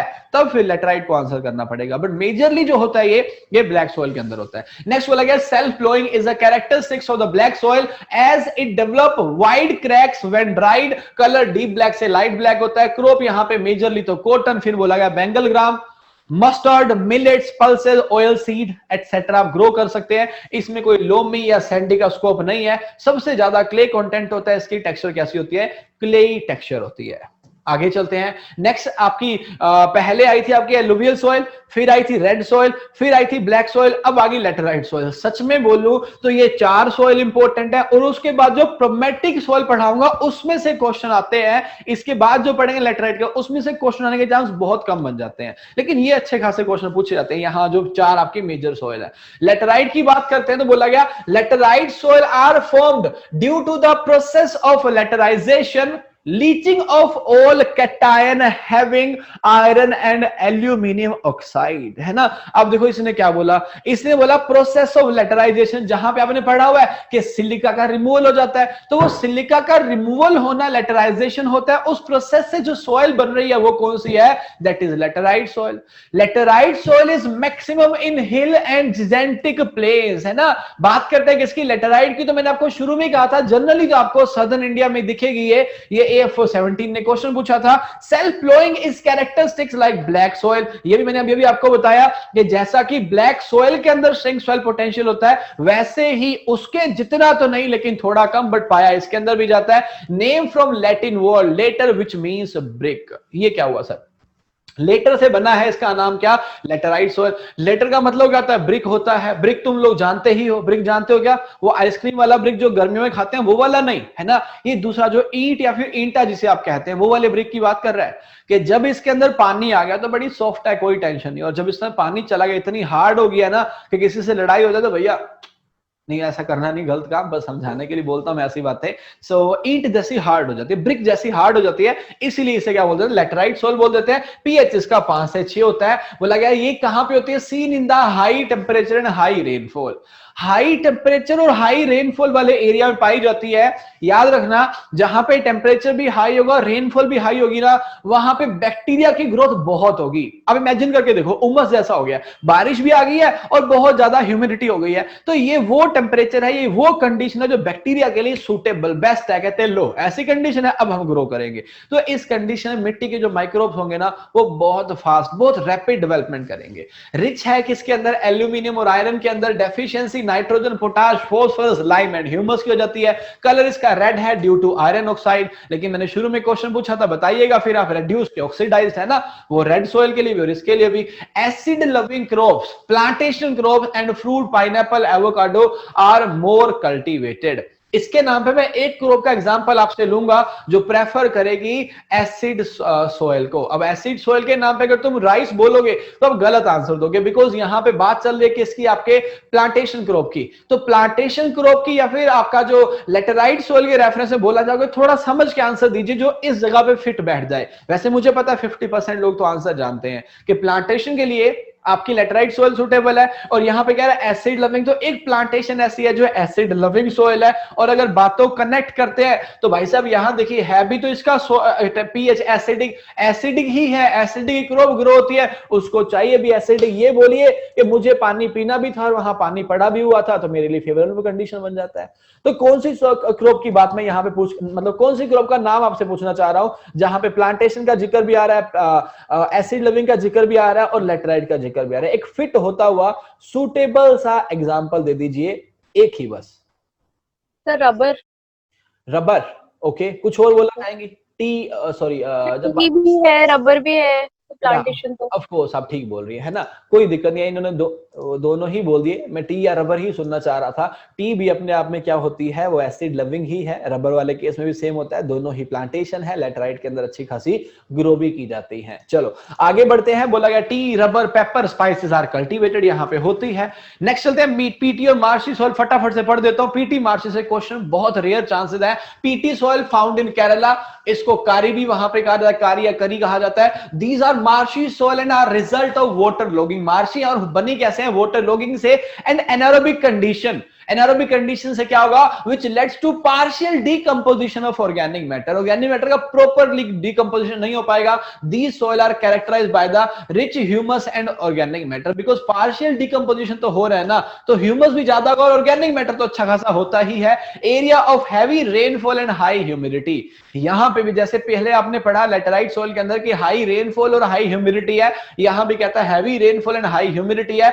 heavy soil with black colour, heavy soil का मतलब क्या होता है, जहां पे आपका सैंड कंटेंट ज्यादा होगा वो लाइट सोइल मानी जाती है, जहां क्ले ज्यादा होगा वो हैवी सोइल मानी जाती है। वाटर लॉगिंग का मतलब यही है कि वहां पे हैवी सोइल थी, बिकॉज सैंडी होती तो आप राजस्थान के डेजर्ट में जाइए कभी, वहां पे वाटर लॉगिंग करके दिखाइए। 2013 के अंदर फ्लड आ गया था उस एरिया में, भैया फ्लड यूं गायब हो गया। वो अलग बात है, फ्लड आया तो नुकसान तो करके जाएगा ही जाएगा, लेकिन फ्लड का पता ही चला आफ्टर 4-5 डेज, फ्लड गायब वहां से। क्यों? क्योंकि सैंडी सोइल इतनी हाई परमेबिलिटी लेके बैठी हुई है, सारा का सारा पानी नीचे चला गया। सो हैवी सोइल है ये, लेकिन वो डेजर्ट जो बोल रहा है वो लाइट सोइल है।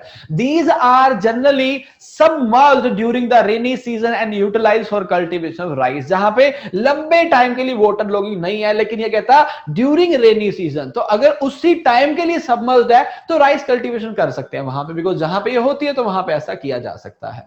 सोइल इरोजन पे चलते हैं, सोइल टाइप को यहां पे खत्म करते हैं। जो सोइल टाइप इंपॉर्टेंट थे उतना ही मैंने आपको उसके बारे में बताया। उम्मीद करता हूं अगर आप इस क्लास को एक फ्री क्लास ना समझ के, थोड़ा सा जो बच्चे क्लासेस नहीं ले रहे, बहुत सारे बच्चे वो भी होंगे जो मेरी क्लासेस लेते हैं ऑलरेडी, जो नहीं ले रहे हैं, ऐसा नहीं है कि मेरी क्लासेस लो तभी चमत्कार होगा, लेकिन मेहनत करो तब चमत्कार होगा। अगर इतना सा पढ़ लिया और 2-4 स्टैंडर्ड नोट्स लेके उसको पढ़ लोगे और फिर 2-4 पेपर, क्वेश्चन पेपर जहां से सोइल टाइप के क्वेश्चन आपको मिल जाए, कम से कम 20 से 25 प्रैक्टिस कर लोगे ना, अगले आने वाले पेपर में मजाल है इस टॉपिक में से क्वेश्चन का ही निकल पाए। लेकिन बताऊं, कहना बहुत इजी है, एक घंटा भी कहां, ये तो 45 मिनट्स का था, है ना, तो लगभग 45 मिनट्स के अंदर मैंने पढ़ा दिया। सुनना तो बहुत आसान था, है ना, हमने सुन लिया, लेकिन सेम टाइम पे जो अगला पार्ट है ना, जहां पे आप नोट्स उठाएंगे, 2-4 जगह से उसको पढ़ेंगे, फिर 20-25 क्वेश्चन ये कहां से ढूंढेंगे, इसके लिए अच्छी खासी मेहनत करनी पड़ेगी। तो क्या दिक्कत है यार, अच्छे दिनों के लिए बुरे दिनों से लड़ना पड़ता है, नहीं लड़ेंगे तो फिर जीरो रह जाएंगे, है ना। तो समय को यूटिलाइज कीजिए, यूटिलाइज करेंगे तो डेफिनेटली समय भी आपकी रिस्पेक्ट करेगा। आगे चलते हैं, इरोजन की बात करते हैं। इरोजन क्या होता है सब लोग जानते हैं। इरोजन का मतलब क्या होता है, जैसे मैंने शुरू में आपको समझाया था कि आपकी जो सोइल के पार्टिकल्स हैं वो क्या होता है, उनके अंदर प्लास्टिसिटी होती है। प्लास्टिसिटी से क्या होता है सर, सोइल पार्टिकल जो है दूसरे सोइल पार्टिकल से जुड़ जाते हैं। परफेक्ट। ये जब जुड़े हुए हैं तो अब क्या होगा, कोई भी फोर्स मतलब वो वाटर के द्वारा लगाई जा सकती है, विंड के द्वारा लगाई जा सकती है। विंड या वाटर की कोई ऐसी फोर्स लगी जिससे क्या हुआ, वो जो पार्टिकल जो ऊपर जुड़ा हुआ था वो क्या हो गया, वो डिटैच हो गया और यहां वहां चला गया। उससे फर्क नहीं पड़ता कि टूट के आपके खेत में गया है या खेत से बाहर चला गया, बट टूट गया वहां से। तो डिटैचमेंट एंड ट्रांसपोर्टेशन जो हो गया किसका, सोइल पार्टिकल्स का, that is known as soil erosion. क्या बोला गया, कहता soil erosion is the displacement of the upper layer of soil, one form of soil degradation. हाँ, डिग्रेडेशन तो है यार, मिट्टी का डिग्रेडेशन कर दिया इसने, बिकॉज ऊपर की फर्टाइल लेयर लेके चला गया। A low level of erosion of soil is naturally occurring process on no land. ये लो लेवल का जो इरोजन है ना, इसको आप कंट्रोल नहीं कर सकते, ये सारी की सारी लैंड में ही होता है और होता रहेगा, आप कंट्रोल नहीं कर पाएंगे। बट एक्सेस लेवल पे जब चला गया तब आप इरोजन कंट्रोल कर सकते हैं या फिर आपको करना चाहिए। टाइप्स ऑफ इरोजन की बात करते हैं। टाइप्स ऑफ इरोजन का सबसे पहला आ गया स्प्लैश इरोजन। अब मैं आपको यहां, क्योंकि मैंने इसी स्लाइड के बाद इसको ओवर कर दिया, वो इसलिए क्योंकि सिर्फ पढ़ने से चीजें याद नहीं होती, इमेजिनेशन की दुनिया में चलिए मैं थोड़ा सा साइड हट जाता हूं ताकि आप इमेजिनेशन वाली दुनिया में जा सको। स्प्लैश इरोजन की बात कर रहा हूं, ध्यान से सुनते जाइए, बड़े आराम से आपको समझ आएगा।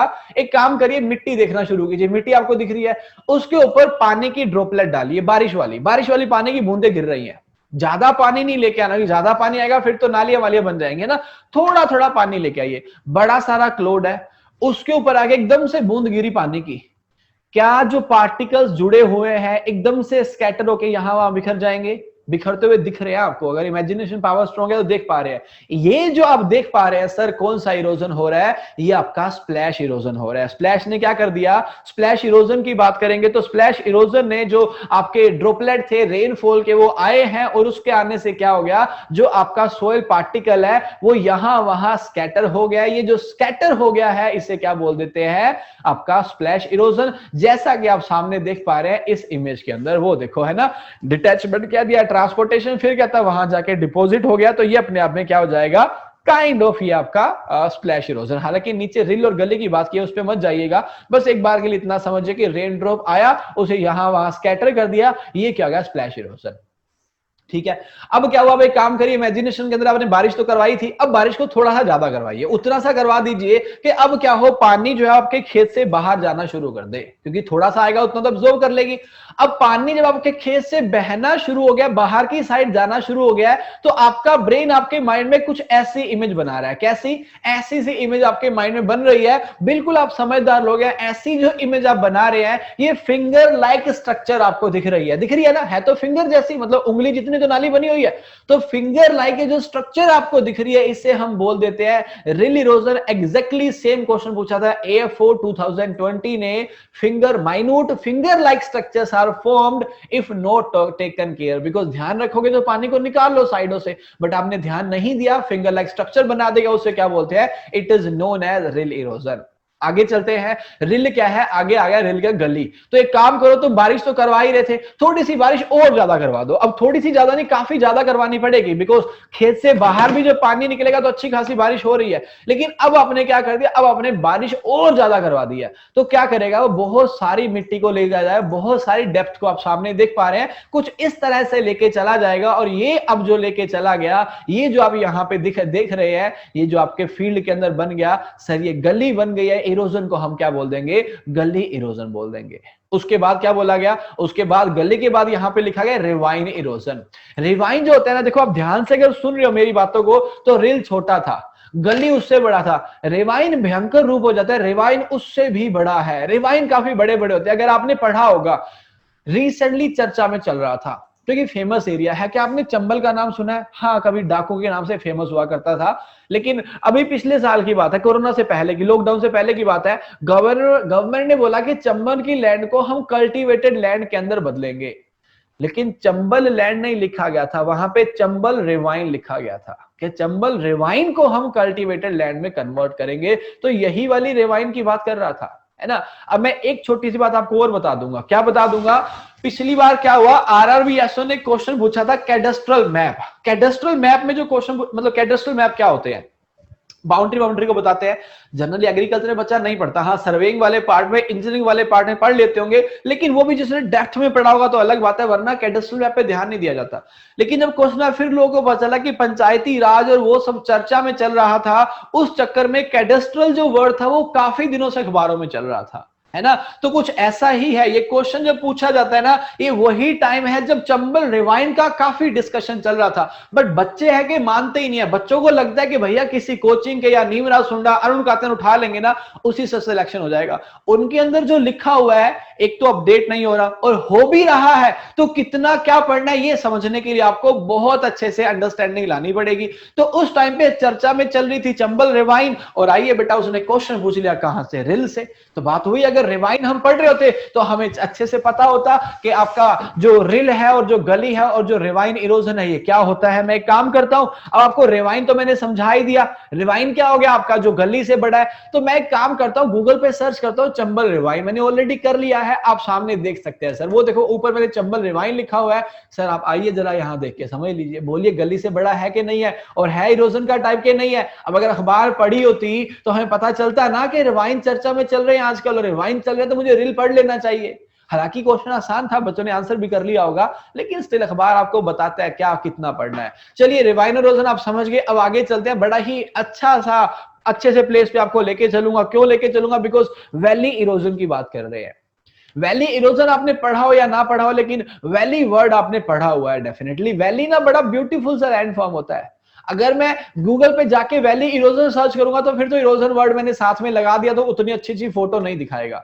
लेकिन अल्टीमेटली मैं अगर वैली इन कश्मीर कह दूंगा इसे, तो ये बड़ी ही ब्यूटीफुल सी इमेज ले आएगा मेरे सामने, है तो वो भी वैली इरोजन। लेकिन मैं जैसे कश्मीर साथ में लगा दे, फिर आप जानते ही हैं वो तो हेवन ऑफ इंडिया बोला जाता है ना, जन्नत है वो इंडिया का। आप देखिए यहाँ पे अब कितनी अच्छी इमेज लग रही है, but ultimately this is the type of erosion. कितना बड़ा एरिया काट दिया उसने और वहां से एक वैली बना दिया, ये इरोजन कौन सा हो जाता है, ये आपका वैली इरोजन हो जाता है। फिर बोला गया शीट इरोजन, शीट की बात करते हैं तो जो ऊपर से पतली सी लेयर जो है मिट्टी की वो चली जाती है, उसे शीट इरोजन कहा जाता है। इसे डेथ ऑफ फार्मर भी कहा जाता है ना।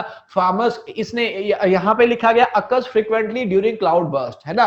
क्लाउड बर्स्ट की बात करते हैं तो आपको पता है 2013 के अंदर क्लाउड बर्स्ट हुआ था। कहां पे हुआ था? आपका केदारनाथ के अंदर। तो उस टाइम पे क्या हुआ था भाई? उस टाइम पे ऊपर की सारी लेयर ही चली गई थी, लेकिन ऐसा नहीं है कि उसी टाइम गई थी। हाँ, नॉर्मल कंडीशन में भी जाती है। क्यों जाती है? क्योंकि उस टाइम पे क्या होता है, पानी आ रहा है, ऊपर की पतली लेयर को लेके जा रहा है, जो सबसे ज्यादा फर्टाइल होती है, सबसे ज्यादा इंपॉर्टेंट होती है। जब केदारनाथ के अंदर ऐसा हुआ था तो ये वाली फोटो बहुत वायरल हुई थी उस टाइम पे, क्योंकि कुछ देखिए ऐसा हाल हो गया था वहां पे, सब कुछ तहस नहस हो गया था। लेकिन ये देखिए यहाँ पे है ना, लेकिन लॉर्ड शिवा की जो स्टैच्यू है ना, ये एज इट इज खड़ी रही थी, तो उस टाइम पे वायरल हो रही थी। मैं आपको इसलिए दिखा रहा हूं बिकॉज आप जब पढ़ रहे हैं शीट इरोजन को, है ना, और पढ़ रहे हैं डेथ ऑफ फार्मर को, तो बहुत सारे लोगों की यहाँ पे डेथ भी होती है, बहुत सारे लोग थे जो लापता हो गए थे। देखिए किस तरह से, कितनी बड़ी वो काइंड ऑफ एक नेचुरल डिजास्टर था। तो मैं जस्ट इमेजेस दिखा रहा हूं ताकि आप चीजों को याद कर पाए, कनेक्ट कर पाए, है ना, कि इसे डेथ ऑफ फार्मर भी कहा जाता है और इसे शीट इरोजन भी कहा जाता है। अपने आप में काफी रिस्की टाइप का ही होता है। नेक्स्ट बोला गया विंड इरोजन। आप लोग जानते हैं, राजस्थान में जाऊंगा तो वहां पे इरोजन हवा से होगा, ना कि पानी से। वाई? बिकॉज वहां पे पानी तो पहले से कम है, लेकिन हवा अच्छी खासी चलती है, तो हवा से होने वाला जो इरोजन है उसे क्या बोलते हैं? विंड इरोजन बोलते हैं। चलिए मूव करते हैं। टाइप्स ऑफ सोइल हमारा खत्म हो गया, इरोजन वाला पार्ट हमारा खत्म हो गया। आगे मूव करते हैं, नेक्स्ट बात करते हैं प्रॉब्लमेटिक सोइल की। प्रॉब्लमेटिक सोइल क्या होता है? काम करते हैं, अपनी क्लास की बात करते हैं। मान लो कि आज अपनी क्लास जो है, वैसे भगवान की दया स्मूथ चल रही है, बट कभी कभी ऐसा हो जाता है ऑनलाइन क्लासेस में टेक्निकल इश्यूज आ जाते हैं। मान लो क्लास स्टार्ट हुई और डिस्कनेक्ट हो गई, फिर स्टार्ट हुई, डिस्कनेक्ट हो गई, तो तुम बोलोगे सर आज क्लास नहीं आया, तो प्रॉब्लमेटिक क्लास है यार, इतनी समस्याएं आ रही है ना। आपने ऐसा क्यों बोल दिया? आपने ऐसा बोल दिया बिकॉज क्लास में एडिशनल प्रॉब्लम बहुत सारी आ रही है। क्यों आ रही है? क्योंकि कुछ प्रॉब्लम तो क्लास के ड्यूरिंग आती हैं, जैसे कि 2 घंटे आपके जाते हैं, बैटरी फोन की जाती है, डेटा फोन का जाता है, तो ये तो प्रॉब्लम आनी है, इसको तो आप कंट्रोल नहीं कर सकते, तो आप इसे प्रॉब्लम मानते ही नहीं हो। क्यों नहीं मानते हो? बिकॉज ये तो होना ही है। इसीलिए मिट्टी के अंदर इरिगेशन करना पड़ेगा, टिलेज करना पड़ेगा, मैन्योरिंग करना पड़ेगा, फर्टिलिटी मेंटेन करनी पड़ेगी, वीड्स का रिमूवल करना पड़ेगा। काइंड ऑफ प्रॉब्लम है, लेकिन हम इसे प्रॉब्लम नहीं मानते। वाई? बिकॉज ये तो करना ही पड़ेगा। जैसे आपकी बैटरी और डेटा खत्म हो रहा है, लेकिन अगर ऐसा हुआ कि बैटरी और डेटा की बजाय कुछ और प्रॉब्लम आ गया, आप बोलोगे प्रॉब्लमेटिक हो गया यार। ऐसे ही मिट्टी के अंदर वो सारी प्रैक्टिसेस जो करनी पड़ती है, उसके अलावा कोई एडिशनल प्रॉब्लम आना स्टार्ट हो जाए, तो वो एडिशनल प्रॉब्लम जो आना स्टार्ट हो जाएंगी, तब हम सॉइल को क्या बोल देंगे? प्रॉब्लमेटिक सॉइल बोल देंगे। अब मैंने बोला कि tillage, irrigation, manuring, sowing, weeding, ये सब ऑपरेशन तो आपको करने ही पड़ते हैं। इनके अलावा और क्या हो सकता है? देखो, अगर मैं एक और ऑपरेशन की बात करूं which is known as liming. Liming जानते हैं? लाइमिंग का मतलब लाइम देना आपकी मिट्टी को।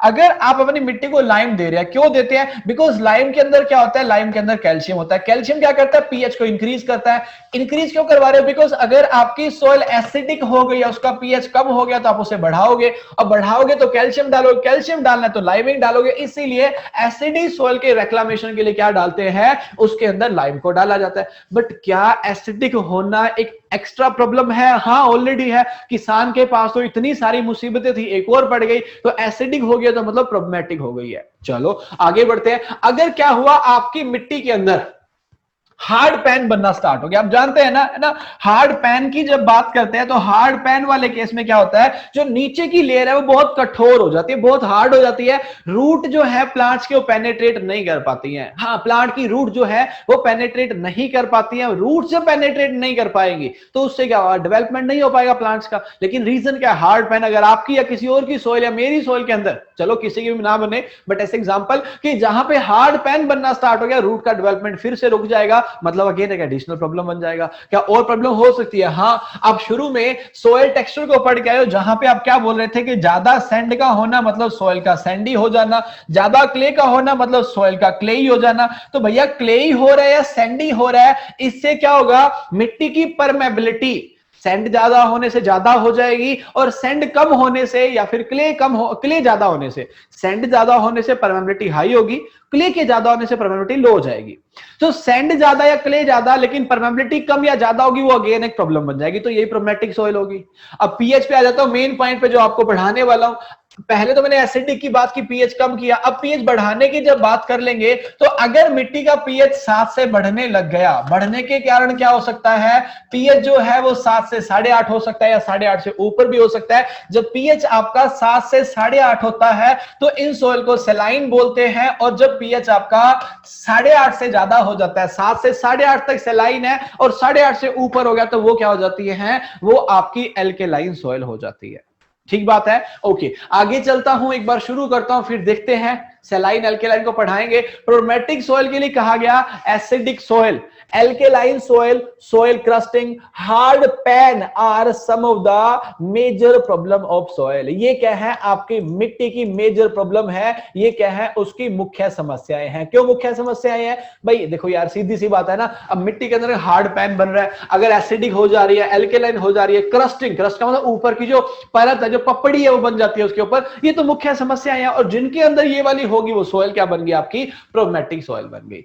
प्रोमेटिक सोइल के अंदर मेन आजकल जो क्वेश्चन पूछे जाते हैं वो पूछे जाते हैं सोल्ट अफेक्टेड सोइल से, क्योंकि मैंने आपको शुरू में पढ़ाया, मैंने बोला परमेबिलिटी हाई होना, कम होना, हार्ड पैन बनना, क्रस्टिंग हो जाना, ये भी क्या है, प्रॉब्लम्स ही है। लेकिन इन प्रॉब्लम्स में सबसे मेजर जो प्रॉब्लम है वो कौन सी है, वो आपकी सोल्ट अफेक्टेड सोइल की है। आप बोलेंगे सर यही मेजर क्यों है, इसका रीजन बताता हूं। 2015 के अंदर आपका सोइल हेल्थ कार्ड स्कीम आती है, जिसके बारे में आप लोगों ने पढ़ा हुआ है ना। सोइल हेल्थ कार्ड स्कीम जब आती है तो उसके बाद क्या हुआ, थोड़ी बहुत सोइल टेस्टिंग, ज्यादा बड़ी तो नहीं हुई, क्योंकि पता है आपको 1965 में जब ग्रीन रेवोल्यूशन आया था ना, लोग भूखे मर रहे थे और इस टाइम पे सरकार नई नहीं थी। बुरा मत मानिएगा, सरकार की जब बात आती है मुझे डर लगता है, क्योंकि सरकार वाले केस में हम पूरा भारत बंटे हुए हैं। पता नहीं, इंसान तो रहते नहीं इंडिया में, हिंदू मुसलमान तो रहते हैं बट इंसान हमारे यहाँ पे है ही नहीं। मुस्लिम कहता मैं उसको वोट दूंगा, हिंदू कहता मैं उसको वोट दूंगा, भैया इंसान बन जा किसी एक कोई दे ले, है ना, बट पार्टी ने बांट दिया। ऐसा इसलिए बोल रहा हूं, 1965 में जो क्या था ग्रीन रेवोल्यूशन था, वो इतने बड़े लेवल पे आया, तब सरकार भी नहीं थी, उतना करप्शन नहीं था सिस्टम के अंदर, लोग भी नए नए हैं, बिकॉज 1947 में फ्रीडम मिला है। तो यहां पे क्या हुआ ना, बहुत सारे एफर्ट्स लगाए गए और रेवोल्यूशन के नाम पे सच में रेवोल्यूशन लाई गई, क्रांति लाई गई, है ना। क्यों क्रांति लाई गई, बिकॉज हमारे पास खाने के लिए नहीं था। 2015 में आई स्कीम की बात करते हैं, सोइल हेल्थ कार्ड की, पैसा तो शायद बहुत लगा दिया इस स्कीम पे, लेकिन उतना इंपैक्ट इसका नहीं आया जितना आना चाहिए। बिकॉज ऑफिशियल डेटा बोलता है कि लगभग 20 करोड़ से ऊपर सोइल हेल्थ कार्ड बांटे जा चुके हैं। अब तुम खुद सोचो, इंडिया में कोरोना 20 करोड़ लोगों को तो नहीं हुआ, लेकिन भैया चर्चे कितने कोरोना के, और सोइल हेल्थ कार्ड 20 करोड़ को बांटा जा चुका है। क्या पता चला, देखा कभी सोइल हेल्थ कार्ड कैसा होता है, पता नहीं भैया। आधार कार्ड के चर्चे हैं वो मैंने देखा हुआ है, सोइल हेल्थ कार्ड तो मैं भी नहीं देख पाया। क्यों, क्योंकि सिस्टम ही कुछ ऐसा है। सिर्फ गवर्नमेंट ही गलत नहीं है, क्योंकि गवर्नमेंट ने तो स्कीम बनाई ना, इंप्लीमेंट कौन कर रहा है, हम जैसे लोग कर रहे हैं, आप और मैं। बिकॉज आप जॉब नहीं कर रहे, आपके पेरेंट्स कर रहे होंगे, आपके पेरेंट्स नहीं कर रहे तो कोई हमारा जानकार कर रहा होगा। ये सिस्टम ही खराब है यार। लोगों को लगता है बस गवर्नमेंट पे डाल दो सारी बातें, खुद पे भी डालो ना यार। क्योंकि अगर मैंने किसी लाइन में खड़ा होकर 100 रुपए की रिश्वत देके अपना काम जल्दी करवा लिया तो वो ऑफिसर थोड़ी करप्ट है। पहले मेरी जेब से 100 रुपए निकले थे, सबसे पहले करप्ट मैं हूं, सेकंड ऑफिसर है और थर्ड गवर्नमेंट है। बट हमारे इंडिया में यही चलता है, हम जब कुछ गलत हो जाए ना, इवन हम भगवान को नहीं छोड़ते, भी अलग, हे भगवान ये तूने क्या कर दिया। भैया भगवान नहीं छूट पाता इंडिया में, तो ये इंसान है, फिर भी क्या छूट पाएंगे। तो कुछ ऐसा कि सोइल हेल्थ कार्ड को इंप्लीमेंट जिस तरीके से करना चाहिए था वो नहीं हो पाया। मैं ऐसा इसलिए बता रहा हूं बिकॉज 2004 के अंदर national commission on farmers, Swaminathan commission जिसे बोला जाता है, उसकी एस्टेब्लिशमेंट के बाद उसने बहुत रिकमेंड किया इस बात को कि ध्यान दीजिए, किसके ऊपर ध्यान दीजिए, ध्यान दीजिए सोइल हेल्थ के ऊपर। अगर सोइल हेल्थ को आप मेंटेन कर पाएंगे ना, तो जहां पे आप प्रोडक्शन बढ़ाने की बातें कर रहे हैं, सोल्ट अफेक्टेड सोइल अपने पोटेंशियल का, अपने पोटेंशियल जितना वो दे सकती है उसका सिर्फ 20% ही दे पाती है। अगर सोल्ट अफेक्टेड सोइल का रेक्लामेशन सुधार कर दिया जाए तो प्रोडक्शन ऑटोमेटिकली बढ़ जाएगा। ध्यान ही देना पड़ेगा एमएसपी बढ़ाने पे, कोई नई टेक्नोलॉजी लाने पे। मिट्टी के अंदर ही सारी टेक्नोलॉजी है, फार्मर का प्रोडक्शन ज्यादा होगा, अपने आप काम चल जाएगा, लेकिन ध्यान नहीं दिया गया। सोइल हेल्थ कार्ड जब आया तो उसे बहुत अच्छे से इंप्लीमेंट किया जाना चाहिए था, बट ऐसा हो नहीं पाया। बिकॉज आज अगर बात करेंगे बठिंडा से बीकानेर जो कैंसर ट्रेन चलती है, मैंने जिक्र किया था पहले भी उसका, वो कैंसर ट्रे का कारण क्या है? पेस्टिसाइड और फर्टिलाइजर का जो यूज हो रहा है, फार्मर क्यों कर रहा है? जाने अनजाने में ही सही, लेकिन फार्मर कर रहा है। फार्मर को समझ तो आ रहा है कुछ गड़बड़ हो रही है, इसलिए फार्मर पंजाब के अंदर तो स्पेशली ऐसा करता है, अपना थोड़ा सा एरिया ऑर्गेनिक ग्रो करता है, बेचने के लिए सारा इनऑर्गेनिक कर लेता है। उसको पता है कुछ ना कुछ दिक्कत होने वाली है, तो मैं तो खाऊंगा नहीं पेस्टिसाइड वाला। लेकिन कितना बच जाओगे, कितना कुछ ना कुछ प्रोडक्ट तो आएगा ना जिसके अंदर पेस्टिसाइड है, तो अल्टीमेटली वो कंज्यूम करना पड़ रहा है वो।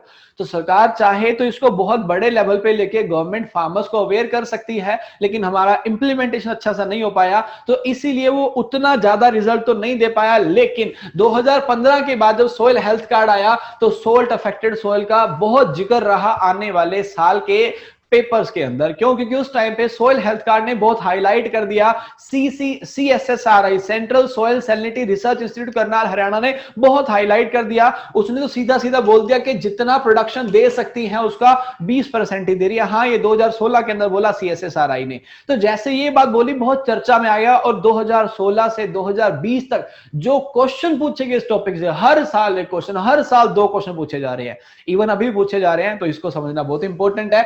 सोल्ट अफेक्टेड सोइल का मतलब क्या होता है वो समझिए। जब सोल्ट अफेक्टेड सोइल की बात करेंगे, तो सोल्ट अफेक्टेड सोइल वाले केस में क्या हो जाता है, हमारी जो सोल्ट अफेक्टेड सोइल होती है, नॉर्मली क्या होता है, हर मिट्टी के अंदर सोल्ट आते हैं, हर मिट्टी के अंदर सोल्ट आते हैं, लेकिन हर मिट्टी में थोड़ी बहुत लीचिंग भी होती है।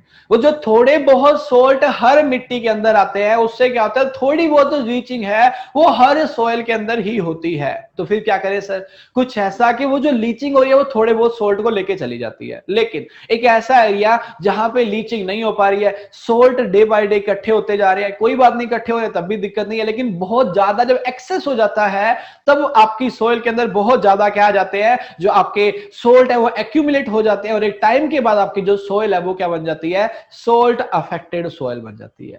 ठीक बात है। तो सोल्ट अफेक्टेड सोइल के लिए क्या बोला गया? The salt affected soil occur in the arid and semi arid region where evapotranspiration greatly exceed precipitation. जहां पे क्या हो गया है, एरिड और सेमी एरिड रीजन में जो इवेपोट्रांसपीरेशन है वो एक्सीड कर गया किससे? प्रेसिपिटेशन से। प्रेसिपिटेशन आपको मैंने रेनफॉल वाले पार्ट में बताया था, किसी भी फॉर्म में पानी नीचे आना, तो पानी आ कम रहा है लेकिन जा ज्यादा रहा है, मतलब लीचिंग का तो सवाल ही पैदा नहीं होता। द एक्यूमुलेशन आयन, वो जो आयन एक्यूमुलेट हो रहा है, जो वहां पे सैलिनिटी प्रोड्यूस करेंगे या फिर एल्केनिटी प्रोड्यूस करेंगे, ये नाम आपको पता होना चाहिए। मेजर आयन कौन से होते हैं? Sodium, potassium, magnesium, calcium, chloride, carbonate and bicarbonate. इनके कारण वहां पे सैलिनिटी या फिर एल्केनिटी आती है। 7 से 8.5 है तो सैलिनिटी होती है, 8.5 से ऊपर है तो वो क्या होती है?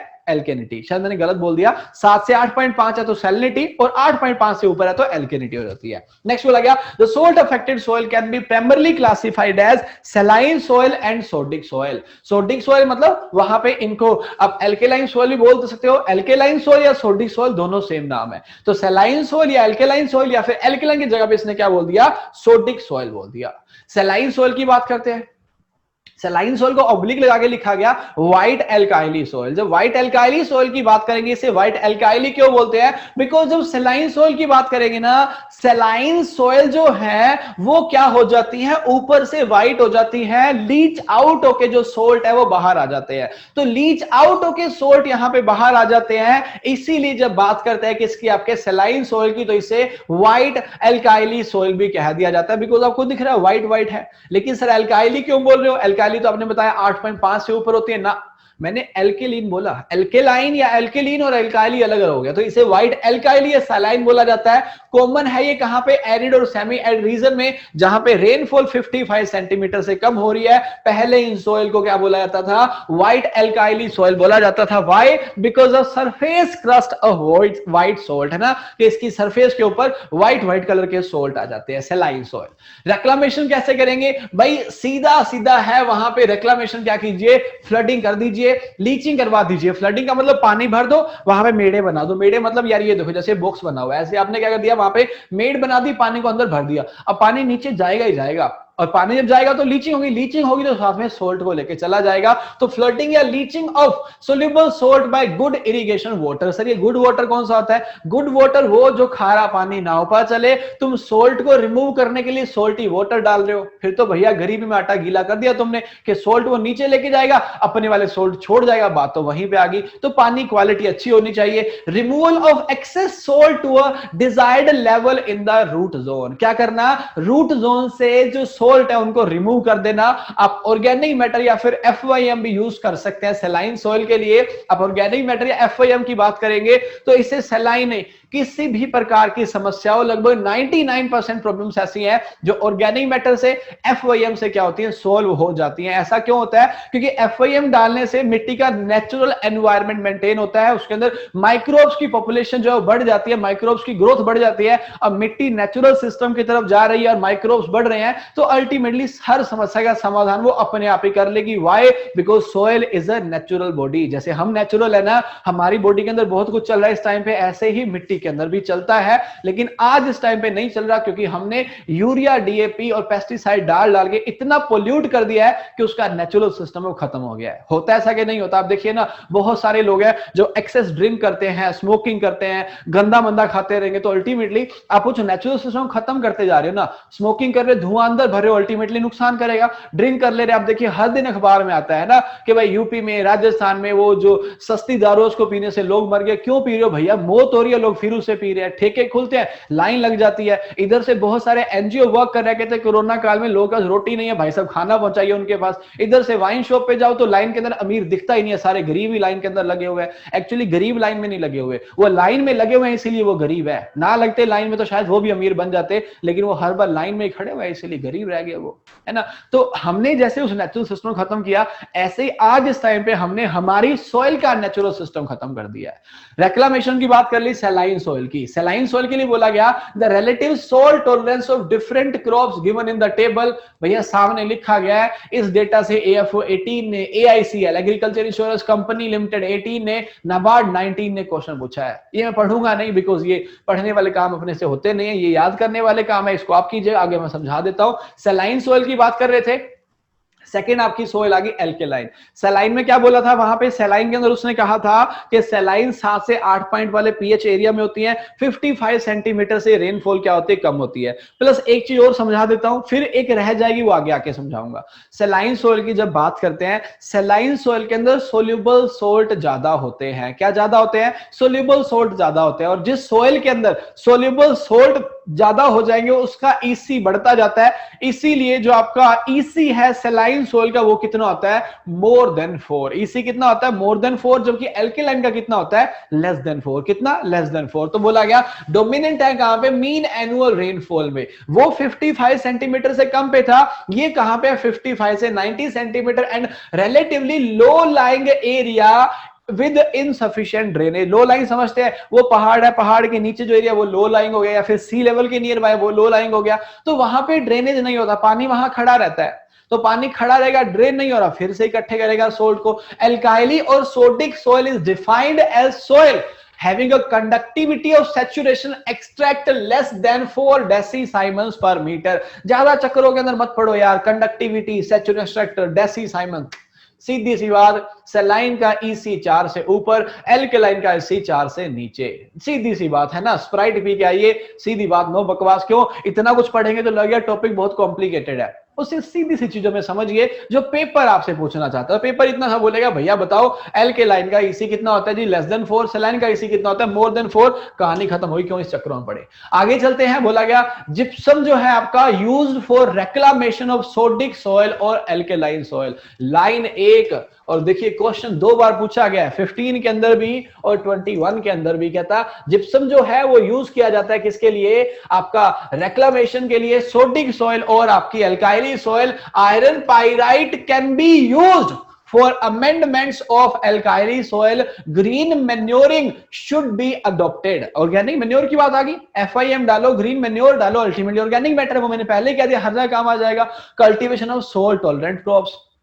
आपको दिख रहा है कि कोई भी सॉल्यूशन नहीं मिल रहा, तो उन क्रॉप को ग्रो कर लो जो इसे टॉलरेट कर पाए, यहां पे ग्रो पाए। In case of saline soil gypsum should not be recommended, क्योंकि हम एल्केलाइन की बात कर रहे हैं, जिप्सम रिकमेंड कर दिया। कहता है सलाइन में जिप्सम रिकमेंडेड नहीं है। व्हाई? बिकॉज उसके अंदर जो सल्फेट आयन होंगे वो सोल्ट कंसंट्रेशन बढ़ा देंगे। मतलब अगर आपने सलाइन सॉइल के अंदर जिप्सम डाला तो प्रॉब्लम कम नहीं करेगा, उल्टा ज्यादा करेगा। But yes, gypsum can be used for the reclamation of alkaline soil.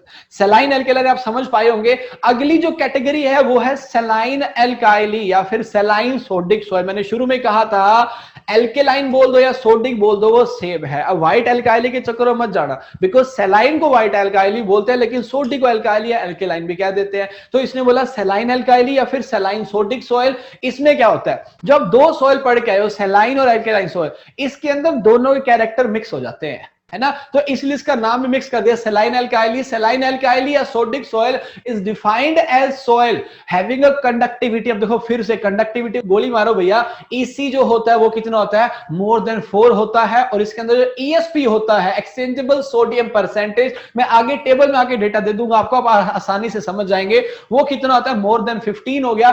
PH variable है लेकिन जनरली क्या होता है 8.5 से ऊपर। वेरिएबल का मतलब चेंज हो सकता है लेकिन जनरली 8.5 से ऊपर होगा। When soil dominated by the exchangeable sodium, जब soil के अंदर सोडियम ज्यादा आएगा तो pH जो है more than 8.5 हो जाएगा, बिकॉज सोडियम ज्यादा होता है एल्केलाइन सोइल के अंदर और एल्केलाइन का pH होता है 8.5 से ज्यादा।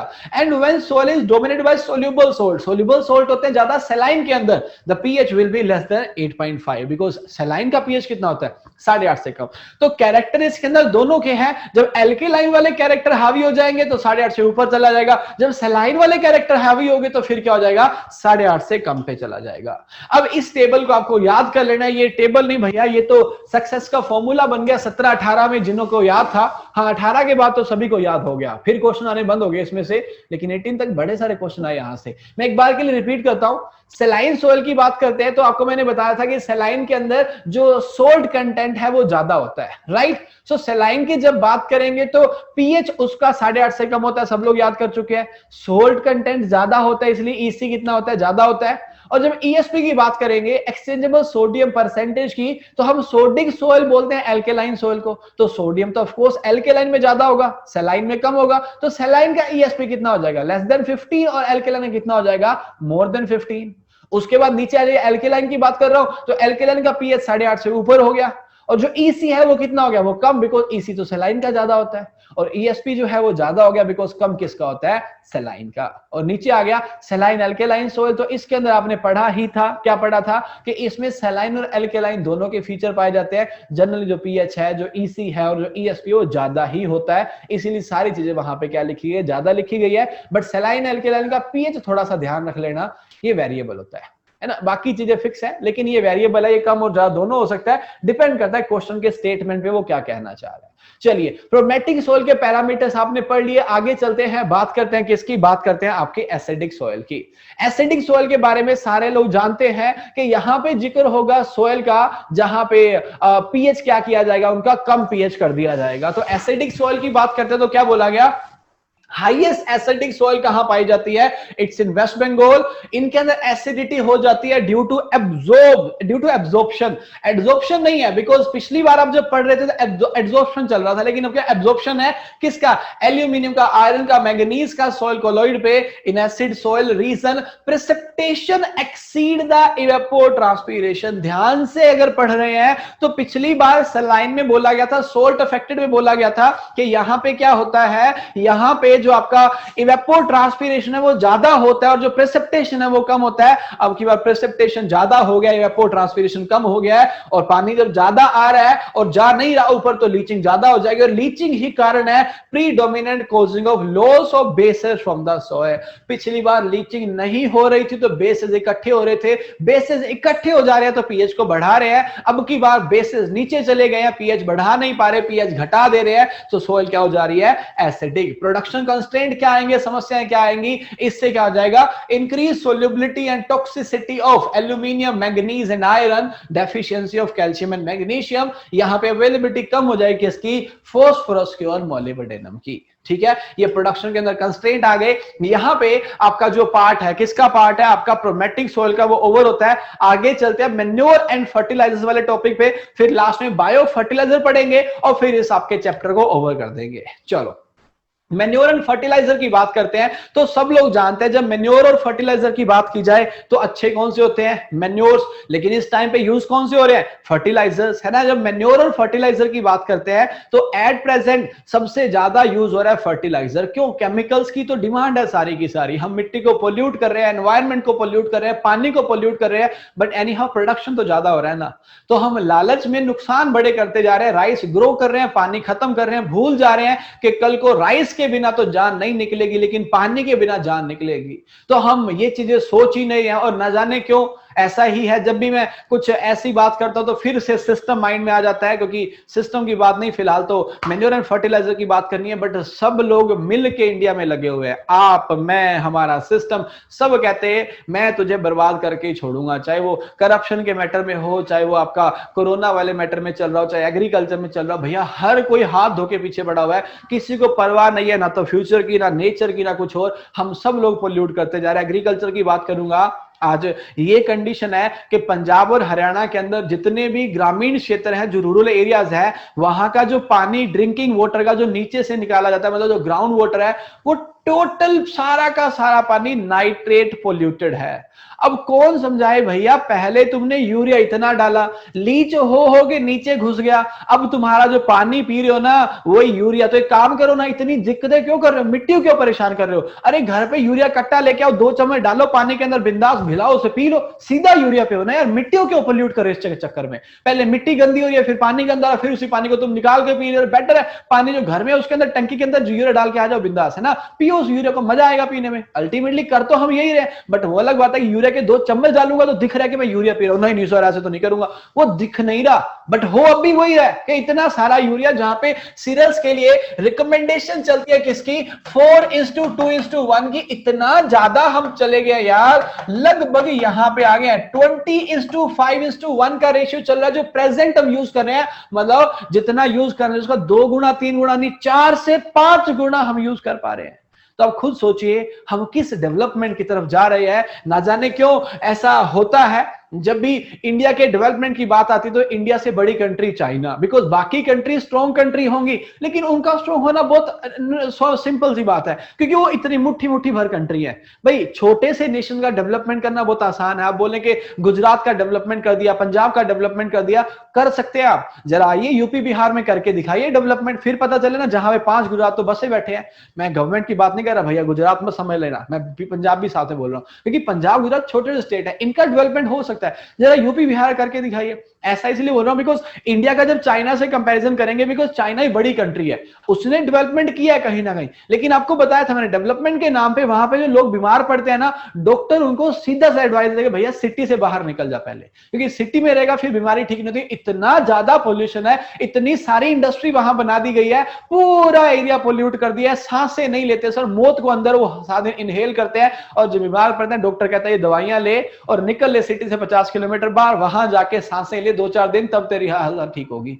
तो ऐसा डेवलपमेंट भी क्या फायदे का कि हम विकसित तो हो जाएं बट उस चक्कर में खुद ही मरे जा रहे और बाहर जाना पड़ रहा है। तो समझ रहे होंगे कुछ ऐसा ही विकास, कुछ ऐसा ही डेवलपमेंट इस टाइम पे हमारे एग्रीकल्चर में चल रहा है, जहां पे हम इसको इग्नोर करके और इस लेक्चर का सेकंड पार्ट फर्टिलाइजर पे ज्यादा फोकस कर रहे हैं। और पेपर की भी गलती नहीं है, पेपर भी क्वेश्चन पूछता है तो फर्टिलाइजर से पूछता है, मैन्योर से नहीं पूछता ज्यादातर। क्यों नहीं पूछता? बिकॉज फर्टिलाइजर ज्यादा यूज होता है, मैन्योर कम होता है। मैंने शुरू में आपको सोइल के टाइम पढ़ाया, जिस सोइल का जितना ज्यादा यूज है, जितना ज्यादा जिक्र है, उतना ही क्वेश्चन में आता है। चलो मैन्योर की बात करते हैं। मैन्योर के लिए बोला वो ऑर्गेनिक होते हैं, उनके अंदर कार्बन होते हैं, मिट्टी को नुकसान नहीं करते हैं और मिट्टी को सारे के सारे न्यूट्रिएंट देते हैं। कोई ऐसा मैन्योर नहीं है जो सिर्फ नाइट्रोजन दे रहा है या फॉस्फोरस दे रहा है, वो सारे न्यूट्रिएंट आपकी मिट्टी को देते हैं। तो मैन्योर में कहा गया, manures are the organic materials derived from the animal, human and plant residue. लिए कहां से गया? Animal, human and plant residue से लिए गया है, which contain plant nutrient in the complex organic form, जिनके अंदर क्या है, प्लांट न्यूट्रिएंट है कॉम्प्लेक्स ऑर्गेनिक फॉर्म के अंदर, manures with low nutrient content per unit quantity have a longer residual effect, उनके अंदर residual effect क्या है, ज्यादा है, beside improving soil physical properties compared to the fertilizer with high nutrient। तो भाई मेन्योर के अंदर न्यूट्रिएंट कंटेंट तो कम होता है, लेकिन अदरवाइज लंबे टाइम तक ये न्यूट्रिएंट देते हैं और नुकसान ये मिट्टी को नहीं करते हैं। क्लासिफिकेशन ऑफ मेन्योर की बात करते हैं तो जहां पे आपको मेन्योर की ज्यादा क्वांटिटी यूज करनी पड़ेगी वो क्या होते हैं, वो बल्की ऑर्गेनिक मेन्योर होते हैं। जहां कम यूज करने पड़े, क्वांटिटी और न्यूट्रिएंट ज्यादा मिले, वो कॉन्सेंट्रेटेड ऑर्गेनिक मेन्योर होते हैं। बल्की के अंदर FIM, compost, night soil and green manure आ जाता है। नाइट सोइल जानते होंगे, जो ह्यूमन वेस्ट होता है उसे क्या बोलते हैं, उसे नाइट सोइल बोला जाता है। ग्रीन मेन्योरिंग के लिए आपको मैंने बताया था सनएम और ढांचा होता है। ग्रीन मेन्योरिंग का मतलब क्या होता है, ग्रीन मेन्योर क्रॉप को अपने खेत में लगाइए, जब वो सफिशिएंट मैच्योर हो जाए तो उसी क्रॉप को मिट्टी के अंदर दबा दीजिए, मतलब मिक्सिंग कर दीजिए, इनकॉर्पोरेशन जो उस प्लांट्स का वो कहां कर दो, मिट्टी के अंदर, उसे क्या बोलते हैं, ग्रीन मेन्योर क्रॉप कहा जाता है। लेकिन FIM, कंपोस्ट, नाइट सोइल या ग्रीन मेन्योर जो भी हो, ये आपको ज्यादा क्वांटिटी में यूज करनी पड़ती है, और जैसे आप ज्यादा क्वांटिटी के अंदर यूज कर रहे हो वो क्या है, आपका बल्की ऑर्गेनिक मेन्योर है। कॉन्सेंट्रेटेड की बात करते हैं तो यहाँ पे आपके जो केक है, बर्थडे और एनिवर्सरी केक नहीं, यहाँ पे एडिबल और नॉन एडिबल केक आ जाएंगे, लेकिन ऑयल केक आएंगे। ये जैसे ग्राउंडनट केक हो गया, नॉन एडिबल के अंदर नीम कैस्टर केक हो गया, आपका ब्लड मील। ब्लड मील क्या होता है, जो स्लोटर हाउस होते हैं, स्लोटर हाउस जानते हो, जिसे हिंदी में बूचड़ खाना कहा जाता है, जहां पे पशुओं काटा जाता है, पशु काटते हैं, वहां पे उनका बहुत सारा ब्लड फैल जाता है, जब वो ब्लड ड्राई हो जाता है फिर उसको स्क्रैप कर लेते हैं, खुरच लेते हैं, वो जो ब्लड स्क्रैप किया गया वो ब्लड मील हो जाता है। साथ साथ आपने बोन मील का जिक्र भी सुना होगा, वो भी कॉन्सेंट्रेटेड ऑर्गेनिक मेन्योर है। फिश मेन्योर का नाम सुना तो वो भी किस में आता है, कॉन्सेंट्रेटेड के अंदर आता है। आगे चलते हैं। ग्रीन मेन्योर दो टाइप का होता है, ग्रीन मेन्योर क्रॉप हो सकती है या फिर ग्रीन लीफ मेन्योर हो सकता है। अगर आपने फसल को लगाया और उस फसल को सफिशिएंट मैच्योर किया, किसको, सनम या ढेंचा को, और उसको मिट्टी के अंदर मिक्स कर दिया, वो तो ग्रीन मेन्योर क्रॉप है। लेकिन अगर आपने ग्रीन लीफ मेन्योर की बात करते हैं, आपने क्या किया, आपने वहां पे लीव्स को इकट्ठा किया, यहां वहां से पत्तियां इकट्ठी करी, वो खेत में डाला, वो लीफ मेन्योर है। ये मेथड थोड़ा मुश्किल है, कोई करता नहीं है, ये बहुत ईजी है और इसको करना भी चाहिए और इवन किया भी जाता है। यहां बोला गया न्यूट्रिएंट कंटेंट आपकी ग्रीन मेन्योर में कितने होते हैं। सनहैम्प और ढैंचा की बात चल रही थी पहले, आप देख सकते हैं सनहैम्प के लिए बोला गया नाइट्रोजन 2.3 है, जबकि आपका जो ढैंचा है उसके अंदर कितना 3.5। इसीलिए उस क्वेश्चन का उत्तर ढैंचा आया था, बिकॉज प्लांट की बात करेंगे तो प्लांट बॉडी के अंदर न्यूट्रिएंट ज्यादा किसमें पाए जाते हैं, ढैंचा के अंदर पाए जाते हैं। जबकि ओवरऑल की बात करेंगे कि नाइट्रोजन फिक्सेशन की प्लस मिट्टी में जब मिलेगा तब नाइट्रोजन या न्यूट्रिएंट देने की, तो ज्यादा कौन देता है, आपका सनहैम्प देता है। इसलिए best green manuring crop sunn hemp को माना जाता है, बट सनहैम्प ऑप्शन में ना हो तो फिर किसको मानते हैं, ढैंचा को माना जाता है। नेक्स्ट बोला गया biomass production and nitrogen accumulation of green manure crops. तो ये डेटा यहां पे है कि कितने दिन बोलेगी, कितना ड्राई मैटर प्रोड्यूस करेगी, कितना नाइट्रोजन वो एक्यूमुलेट कर देगी। डेटा आपको याद करना पड़ेगा, PDF आपको मिल जाएगा। आगे बात करते हैं किसकी, कॉन्सेंट्रेटेड ऑर्गेनिक मेन्योर की। जैसा कि बताया कि कॉन्सेंट्रेटेड ऑर्गेनिक मेन्योर का मतलब क्या होता है, कॉन्सेंट्रेटेड ऑर्गेनिक मेन्योर का मतलब होता है कि आपका वो मेन्योर जिसकी क्वांटिटी आप कम यूज करते हैं और न्यूट्रिएंट आपको ज्यादा मिले, बिकॉज नाम ही कह रहा है कॉन्सेंट्रेटेड, तो क्वांटिटी कम और न्यूट्रिएंट ज्यादा है ना, तो वो कॉन्सेंट्रेटेड ऑर्गेनिक मेन्योर हो गए। बोला concentrated organic manure have higher nutrient content than bulky organic manure, है ना। उसमें क्या होता है, न्यूट्रिएंट कंटेंट ज्यादा होता है, किसके कंपैरिजन में, बल्की ऑर्गेनिक मेन्योर के कंपैरिजन में। The important concentrated organic manure are oil cake, blood meal, fish manure etc. These are also known as organic nitrogen fertilizer. Sir organic तो होते हैं, लेकिन इनको ऑर्गेनिक नाइट्रोजन फर्टिलाइजर क्यों बोला, बिकॉज इनके अंदर जो न्यूट्रिएंट्स होते हैं उनका मेजर कंपोनेंट जो सबसे ज्यादा पाया जाता है वो क्या होता है, नाइट्रोजन। तो इसीलिए ऑर्गेनिक फर्टिलाइजर ना बोल के ऑर्गेनिक नाइट्रोजन फर्टिलाइजर ने क्या है दिया जाता है। आगे चलते हैं, मेन्योर के बाद नेक्स्ट मूव करते हैं किस पे, फर्टिलाइजर्स पे।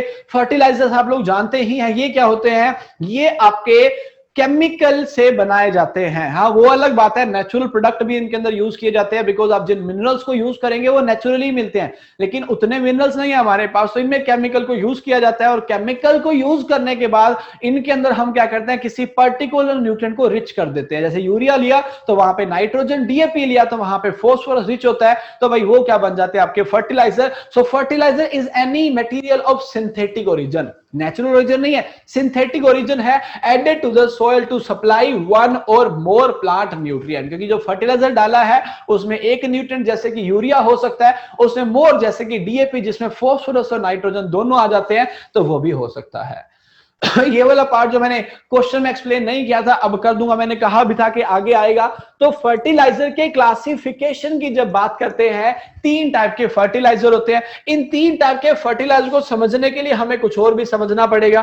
क्या समझना पड़ेगा? जब फर्टिलाइजर्स की बात करते हैं, मैं एक्चुअली खाली स्पेस ढूंढ रहा हूं लिखने के लिए, कुछ मिल जाए। जब फर्टिलाइजर्स की बात करते हैं तो फर्टिलाइजर्स में क्या होता है, आपके जो फर्टिलाइजर्स होते हैं, इस केस में क्या होगा, यहां पे आपके जो फर्टिलाइजर है इनके अंदर न्यूट्रिएंट होंगे। न्यूट्रिएंट की जब बात करता हूं तो आप जब एसेंशियल न्यूट्रिएंट की बात करते हैं, आपके जो एसेंशियल न्यूट्रिएंट, जो अनिवार्य पोषक तत्व हैं पौधों के लिए, वो कितने हैं? वो 17 है।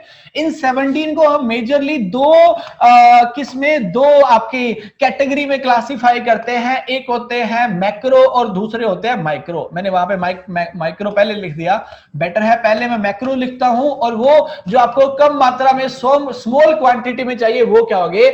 माइक्रो होगे। मैक्रो के अंदर 3 कैटेगरी होती है। एक होते हैं नॉन मिनरल, बताता हूं कौन से।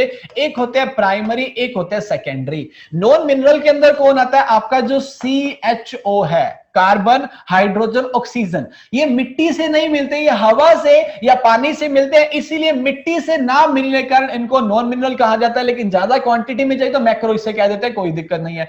प्राइमरी की बात करते हैं, प्राइमरी सब लोग जानते हैं, नाइट्रोजन, फास्फोरस, पोटाश, एनपीके जो है ये हमारे क्या होते हैं? प्राइमरी होते हैं। सेकेंडरी की बात करते हैं, सेकेंडरी के अंदर कौन आता है? आपका CaMgS, कैल्शियम, मैग्नीशियम, सल्फर। ये क्या होते हैं? ये आपके सेकेंडरी होते हैं। मैंने क्या बोला? टोटल कितने चाहिए? 17। ये कितने? 3 3 6 3 9, कितने हो गए टोटल? 9। 17 में से 9 निकाल दो, कितना बचा? 8। अब जो बाकी 8 पीछे बच गया, आपका जिंक हुआ, आयरन हुआ, मैग्नीज हुआ, जो भी 8 बच गए हैं वो सारे के सारे क्या हो गए? आपके माइक्रो न्यूट्रिएंट हो गए। ठीक है, तो 9 आपके मैक्रो, 3 आपके 8 कहां पे चले गए? माइक्रो के अंदर। जब बात करते हैं आपके फर्टिलाइजर्स की, तो फर्टिलाइजर्स के अंदर क्या होता है, जैसा कि यहां पे बोला गया स्ट्रेट और कॉम्प्लेक्स, तो मैंने ये वाली बात इसलिए बताई बिकॉज इनको पढ़ते टाइम आपको माइंड में रखने पड़ेंगे आपके प्राइमरी न्यूट्रिएंट जो 3 होते हैं। कौन कौन से 3? N, P और K।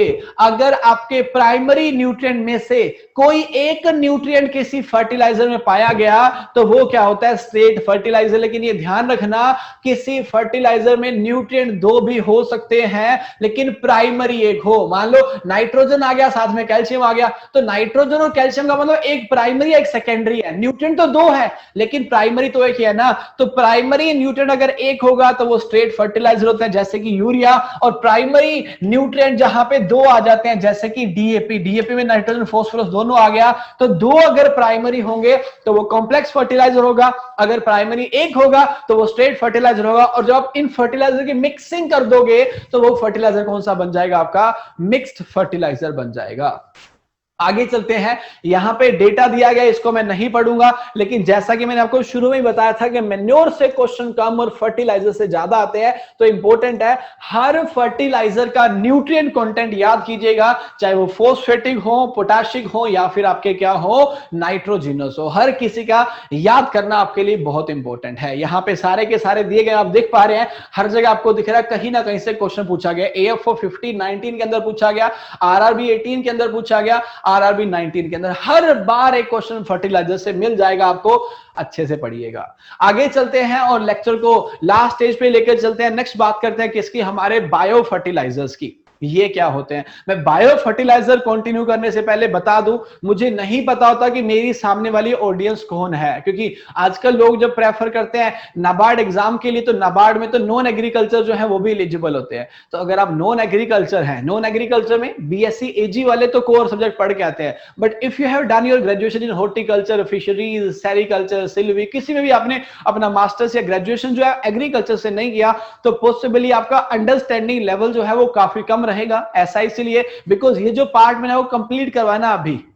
मैन्योर फर्टिलाइजर के मैं 2 लेक्चर लेता हूं, टाइप्स ऑफ सोइल के लिए 1 लेक्चर लेता हूं, प्रोमेटिंग सोइल के लिए 1 से 2 लेक्चर, तो लगभग 6 लेक्चर से 7 लेक्चर की कहानी ये थी जो मैंने 1 में खत्म कर दी। तो आप भी समझते हैं फिर 6 वाले काम को 1 में करूंगा तो ऑफ कोर्स अंडरस्टैंडिंग थोड़ी सी कम रहेगी। बट हाँ, जो लोग इसे रिवीजन पर्पज से ले रहे हैं या फिर वो जो कोर एग्रीकल्चर वाले स्टूडेंट है, उनको उतनी दिक्कत नहीं आ रही होगी। हाँ, अगर आप कोर एग्रीकल्चर से फिर भी आपको दिक्कत आ रही है तो फिर समझिए सर कि आपका बेसिक वीक है, बीएससी एजी करने के बाद भी उतना कुछ नहीं पढ़ा, तो कॉम्पिटिटिव एग्जाम क्वालिफाई करने के लिए बहुत कुछ पढ़ना पड़ेगा। लास्ट पार्ट पे चलते हैं, बायो फर्टिलाइजर की बात करते हैं, लेकिन इनकी बात करने से पहले इस वर्ड की बात कर लीजिए। ये वर्ड जहां पे आ जाता है ना, ये वर्ड आपका क्या होता है, ये वर्ड जहां पे भी आ गया सर, ये बात करता है लिविंग ऑर्गेनिज्म की। तो आपके बायो फर्टिलाइजर भी वो फर्टिलाइजर है जिनके अंदर कोई माइक्रो प्रेजेंट होता है, जिनके अंदर कोई लिविंग क्या होता है, जो आपका लिविंग कंपोनेंट है उसको यूज किया जाता है, वो क्या होता है bio fertiliser, because bio word लगा है। अगर आप बायो हटा देंगे फिर तो केमिकल्स ही आ जाएंगे, लेकिन बायो लगा हुआ है तो ये क्या हो गया आपका लिविंग ऑर्गेनिज्म वाले जो फर्टिलाइजर है उनको बायो फर्टिलाइजर बोलते हैं। जैसा कि डेफिनेशन में कहा गया, bio fertiliser are substances that contain microorganism which when added to the soil increase the fertility and promote plant growth. Fertility को बढ़ाता है और प्लांट ग्रोथ को क्या करता है, प्रमोट करता है। आगे चलते हैं, टाइप्स ऑफ बायो फर्टिलाइजर की बात करते हैं। टाइप्स ऑफ बायो फर्टिलाइजर की बात करेंगे तो यहां पे टाइप में 4 टाइप बोले गए हैं। सिम्बायोटिक नाइट्रोजन फिक्सिंग बैक्टीरिया बोला गया है, फिर दूसरा जो टाइप बोला गया वो क्या बोला गया है, वो आपका लूज एसोसिएशन बोला गया, loose association of nitrogen fixing bacteria. तीसरा बोला गया है सिम्बायोटिक नाइट्रोजन फिक्सिंग साइनोबैक्टीरिया, और एक आपका बोला गया है free living nitrogen fixing bacteria. 3 बार तो वर्ड बैक्टीरिया ही यूज किया गया है, लेकिन 1 बार साइनोबैक्टीरिया बोला गया है। ये बैक्टीरिया और साइनोबैक्टीरिया में क्या डिफरेंस होता है, डिफरेंस मैं आपको बता दूंगा, फिर आप मुझे बताइए किस में क्या होता है। बैक्टीरिया और साइनोबैक्टीरिया में क्या होता है, ये ऑटोट्रोफ और हेट्रोट्रोफ होते हैं। ऑटोट्रोफी हेट्रोट्रोफी पढ़ा होगा आपने, नहीं पढ़ा तो ऑटोट्रोफ का मतलब क्या होता है, जो अपना फूड खुद बना लेते हैं। हेट्रोट्रोफ मतलब जो अपना फूड खुद नहीं बना पाते। अब हाथ खड़ा करो, कितने लोगों को पता है कि इनमें से ऑटोट्रोफ कौन सा होता है और हेट्रोट्रोफ कौन सा होता है। इजी क्वेश्चन पूछ रहा हूं, बिकॉज बता तो मैंने दिया है कि ऑटो कौन सा है, हेट्रो कौन सा है, लेकिन अब कौन कौन सा है ये आपकी ड्यूटी है बताना। ये पूछ लेता हूं हमारे राजस्थान वाले भाई साहब से, प्लीज बताइए सर। सर हाँ सर बताइए सर। बैक्टीरिया ऑटोट्रोफ होता है और ये हेट्रोट्रोफ होता है, जो होता है ना साइनोबैक्टीरिया। साइनो नहीं सर, सॉरी सर बैक्टीरिया हेट्रोट्रोफ होता है और साइनोबैक्टीरिया ऑटोट्रोफ होता है। सोच ले, चेंज करना है तो कर ले। नो सर, ठीक है ना, पहले आप गलत थे बट बाद में आप सही हो गए हैं, गड़बड़, कोई दिक्कत वाली बात नहीं, हो जाता है ऐसा, है ना। बैक्टीरिया की बात करें तो बैक्टीरिया क्या होते हैं, ये हेट्रोट्रोफ होते हैं, ये अपना फूड खुद नहीं बना पाते। बट साइनोबैक्टीरिया जो है ये ऑटोट्रोफ है, ये कहता अपना काम अपने हाथ, है ना। ऐसी स्टोरी मैंने पढ़ी हुई थी 2nd या 3rd क्लास में, है ना। वहां पे एक माली होता है, वो छोड़ के जाता है अपने खेत को और बंदरों को ड्यूटी लेके जाता है पानी लगाने की। बंदर सारे पौधों की जड़ें निकाल निकाल के उनको पानी दे देते हैं। तो उस कहानी का टाइटल था अपना काम अपने हाथ। तो ऐसा ही कुछ है, साइनोबैक्टीरिया कहता मेरा काम है मैं खुद करूंगा, बैक्टीरिया कहता मैं आलसी टाइप हूं मैं नहीं करूंगा, वो हेट्रोट्रोफ हो जाता है। चलो अब इसने बोला सिम्बायोटिक नाइट्रोजन फिक्सिंग बैक्टीरिया। अब सिम्बायोटिक का मतलब क्या होता है, सिम्बायोटिक का मतलब होता है जो क्या है सहज, सिम्बायोटिक को हिंदी में बोलते हैं सहजीवी। अब सहजीविता का मतलब ही क्या होता है, सहजीविता मतलब साथ साथ जीवन दिखाएगा वो अपना। तो जो किसी के साथ रहना पसंद करता है, सहज जीवन दिखाना पसंद करता है, वो क्या होता है, वो आपका सहजीविता होता है, राइट। तो सहजीविता की जब बात करेंगे, सहजीवन की सिम्बायोसिस की बात करेंगे, तो एक ऐसा बैक्टीरिया जो कहता है मैं तो तेरे साथ ही रहूंगा, है ना, हम तुम एक दूसरे के लिए। तो वो ऐसा होता है ना, कॉलेज लाइफ में तुम्हारे साथ भी हुआ होगा, किसी के साथ तुम्हें डैश डैश हो गया होगा and then we are like हम तुम एक दूसरे के लिए। आफ्टर टाइम 2 साल का लॉकडाउन हुआ होगा, फिर तू तेरे लिए मैं मेरे लिए, ऐसा हो जाता है ना। तो यहाँ पे ये कॉलेज लाइफ के अंदर चल रहा है भैया, ये कहता है हम तो एक दूसरे के लिए है, इनका जो रिलेशन है कहते हैं मैं तेरे बिना रह नहीं पाऊंगा, वो कहता है मैं भी तेरे बिना रह नहीं पाऊंगी। मजाक कर रहा हूँ यार, ऐसी बातें नहीं करनी चाहिए मुझे, बट मैं ऐसे समझाने के पर्पज से बोल रहा हूँ, बिकॉज क्लास जब लंबी खींचती है तो लोग बोर हो जाते हैं थोड़ा थोड़ा, है ना। तो अब ऐसे नहीं होंगे, और हाँ बोर हो जाते हैं, ऐसा पता है आप लोगों को, बिकॉज लंबी क्लास में होता है। सिम्बायोटिक नाइट्रोजन फिक्सिंग बैक्टीरिया का मतलब क्या हो गया, जो एक दूसरे के साथ रह सकते हैं। जैसे कि राइजोबियम की बात करो, वो लेग्यूमिनस प्लांट्स के साथ रहते हैं, तो भैया ये एक दूसरे के लिए बने हुए हैं। वो रिलेशन कैसा है उनका, सिम्बायोसिस है, सहजीवित है, एक दूसरे के साथ रह पाते हैं। दूसरा आ गया लूज एसोसिएशन। एसोसिएशन तो है बट लूज है, मतलब पहला तो कह रहा था हम तुम एक दूसरे के लिए, ये भैया लूज एसोसिएशन है, इनका गड़बड़ है। ये आसपास रहना पसंद करते हैं बट ऐसा कुछ नहीं कि एक दूसरे के लिए बने हुए हैं, रह पाएंगे एक दूसरे के बिना। तो लूज एसोसिएशन में क्या होता है, नाइट्रोजन जो आपका क्या होता है, राइजोबियम होता है, ये तो जड़ों के अंदर रहता है, वो तो सिम्बायोटिक है। लेकिन लूज एसोसिएशन वाले केस में जो बैक्टीरिया होते हैं वो जड़ों के अंदर नहीं लेकिन जड़ों के आसपास रहना पसंद करते हैं। तो आसपास जो आपके रह रहा है उसका एसोसिएशन अच्छे से तो नहीं है बट लूज एसोसिएशन तो है ना। तो एक काम करते हैं, समझने के लिए बोल लेते हैं सिम्बायोटिक हो गया अपनी फैमिली, बिकॉज अपने एक दूसरे के बिना रह नहीं सकते, बहन भाई मदर फादर नहीं रह सकते, वो सिम्बायोटिक है। पड़ोसियों का रिलेशन कैसा है, वो लूज एसोसिएशन, वो आसपास तो रहते हैं बट या we can survive without them, तो वो लूज एसोसिएशन हो गया। फिर बोला गया symbiotic nitrogen fixing cyanobacteria. Symbiotic word मैंने समझा दिया, साइनोबैक्टीरिया मैंने बता दिया, नाइट्रोजन फिक्सिंग को आप समझते ही हो। नेक्स्ट बोला गया फ्री लिविंग। फ्री लिविंग का मतलब मोह माया से दूर, मुक्ति, है ना। ये भैया सन्यास ले चुके हैं, ये कहते हैं अपने जंगलों में जा रहे हैं, हमें कोई टेंशन नहीं। जंगलों का मतलब नहीं जंगलों में नहीं जा रहे, इनको की होस्ट की टेंशन नहीं है कि इसके साथ रहना है उसके साथ रहना है, ये बिंदास है, कहते हैं हम फ्री लिविंग कहीं भी रह लेंगे। तो फ्री लिविंग का मतलब जिनके साथ कोई होस्ट की प्रॉब्लम नहीं है, पर्टिकुलर होस्ट पे रहना नहीं चाहेंगे, वो क्या हो जाएंगे, आपके फ्री लिविंग हो जाएंगे। अब भाई ये भी टॉपिक बड़ा इंपॉर्टेंट है, मैन्योर की बजाय बायो फर्टिलाइजर ज्यादा इंपॉर्टेंट है अगर मैं एग्जाम के सीक्वेंस को देखूं, बिकॉज टेबल तो एक है लेकिन क्वेश्चन अनेक है भैया। देखो कितने सारे पूछे गए, एक ही टेबल से 3 क्वेश्चन। अब मैंने आपको बता दिया free living, symbiotic, associated symbiotic, या फिर पीछे उसके लिए लूज एसोसिएशन लिखा गया था, क्या होता है मैं बता चुका। अब इनको याद करना तो आपका पार्ट है, एग्जांपल्स यहां पे दिए गए हैं कौन कौन से कैसे कैसे करते हैं। आगे आ गया बायो फर्टिलाइजर की इंपॉर्टेंस क्या है। इंपॉर्टेंस की बात करेंगे तो कहता है बायो फर्टिलाइजर लिबरेट करते हैं ग्रोथ को, liberate growth promoting substances and vitamin and help to maintain the soil fertility, मतलब फर्टिलिटी इंप्रूव करते हैं ये। They suppress the incidence of pathogen and control disease, क्योंकि ये ज्यादा हो जाते हैं मिट्टी में तो उससे क्या होता है, जो हार्मफुल वाले हैं वो कम हो जाते हैं और डिजीज का अटैक कम हो पाता है। ये इंक्रीज करते हैं क्रॉप की प्रोडक्शन को 10 से 50% तक। नाइट्रोजन फिक्सर जो है वो रिड्यूस करते हैं किसको, depletion of soil nutrient and provide sustainability to the farming system. Sustainability का मतलब क्या होता है, जो लंबे टाइम तक चल सके, है ना। सस्टेनेबिलिटी दे रहे हैं, चीपर है, पोल्यूशन फ्री है, based on renewable energy sources, बार बार बनाए जा सकते, खत्म ये नहीं होने वाले हैं, क्योंकि फर्टिलाइजर से हम जिन मिनरल्स को यूज है एक टाइम पे तो खत्म हो जाएंगे, जब भी होंगे लेकिन हो जाएंगे, बट ये रिन्यूएबल एनर्जी बेस पे ये खत्म नहीं होने वाले हैं। Blue green algae manure is considered as the bio fertiliser. FO15 ने पूछा था, आपने जिक्र सुना होगा, बैक्टीरिया, साइनोबैक्टीरिया, बीजीए और भी बहुत सारे, है ना, जो अलग अलग क्रॉप्स के अंदर यूज करते हैं, वो आपको याद करने ही पड़ेंगे। आगे चलते हैं, हमारे फैक्ट्स वाले पार्ट पे आते हैं। फैक्ट्स में लिखवाऊंगा नहीं, मैं ये फैक्ट्स आपको दे दूंगा। क्यों दे दूंगा, बिकॉज आप लोग इसे नोट कर लीजिएगा, बट जाने से पहले रिमाइंड करवा दूंगा। आज हमारा सोयल का सेकंड डे था, हमने सोयल को ओवर कर लिया। रात को 9 बजे एक टेस्ट होगा जिसमें फर्स्ट विनर को, फर्स्ट हाईएस्ट नंबर लेने वाले को 500, सेकंड वाले को 300 और थर्ड वाले को 200 दिए जाएंगे। कंडीशन 2 रहेंगी। टेस्ट 9 बजे लाइव होगा, तो जो आपका टेस्ट सबमिशन टाइम रहेगा वो कितने बजे का रहेगा, अपने टेस्ट को सबमिट कीजिए 9:45 और उससे पहले, क्योंकि मैं जो रिजल्ट डिक्लेयर करूंगा 9:55 और 10 के आसपास करूंगा। और सेकंड, आपको प्राइज लेने के लिए जो नंबर ऑफ क्वेश्चन आपके रॉन्ग होने चाहिए वो 60 में से मैक्स टू मैक्स 5 होने चाहिए।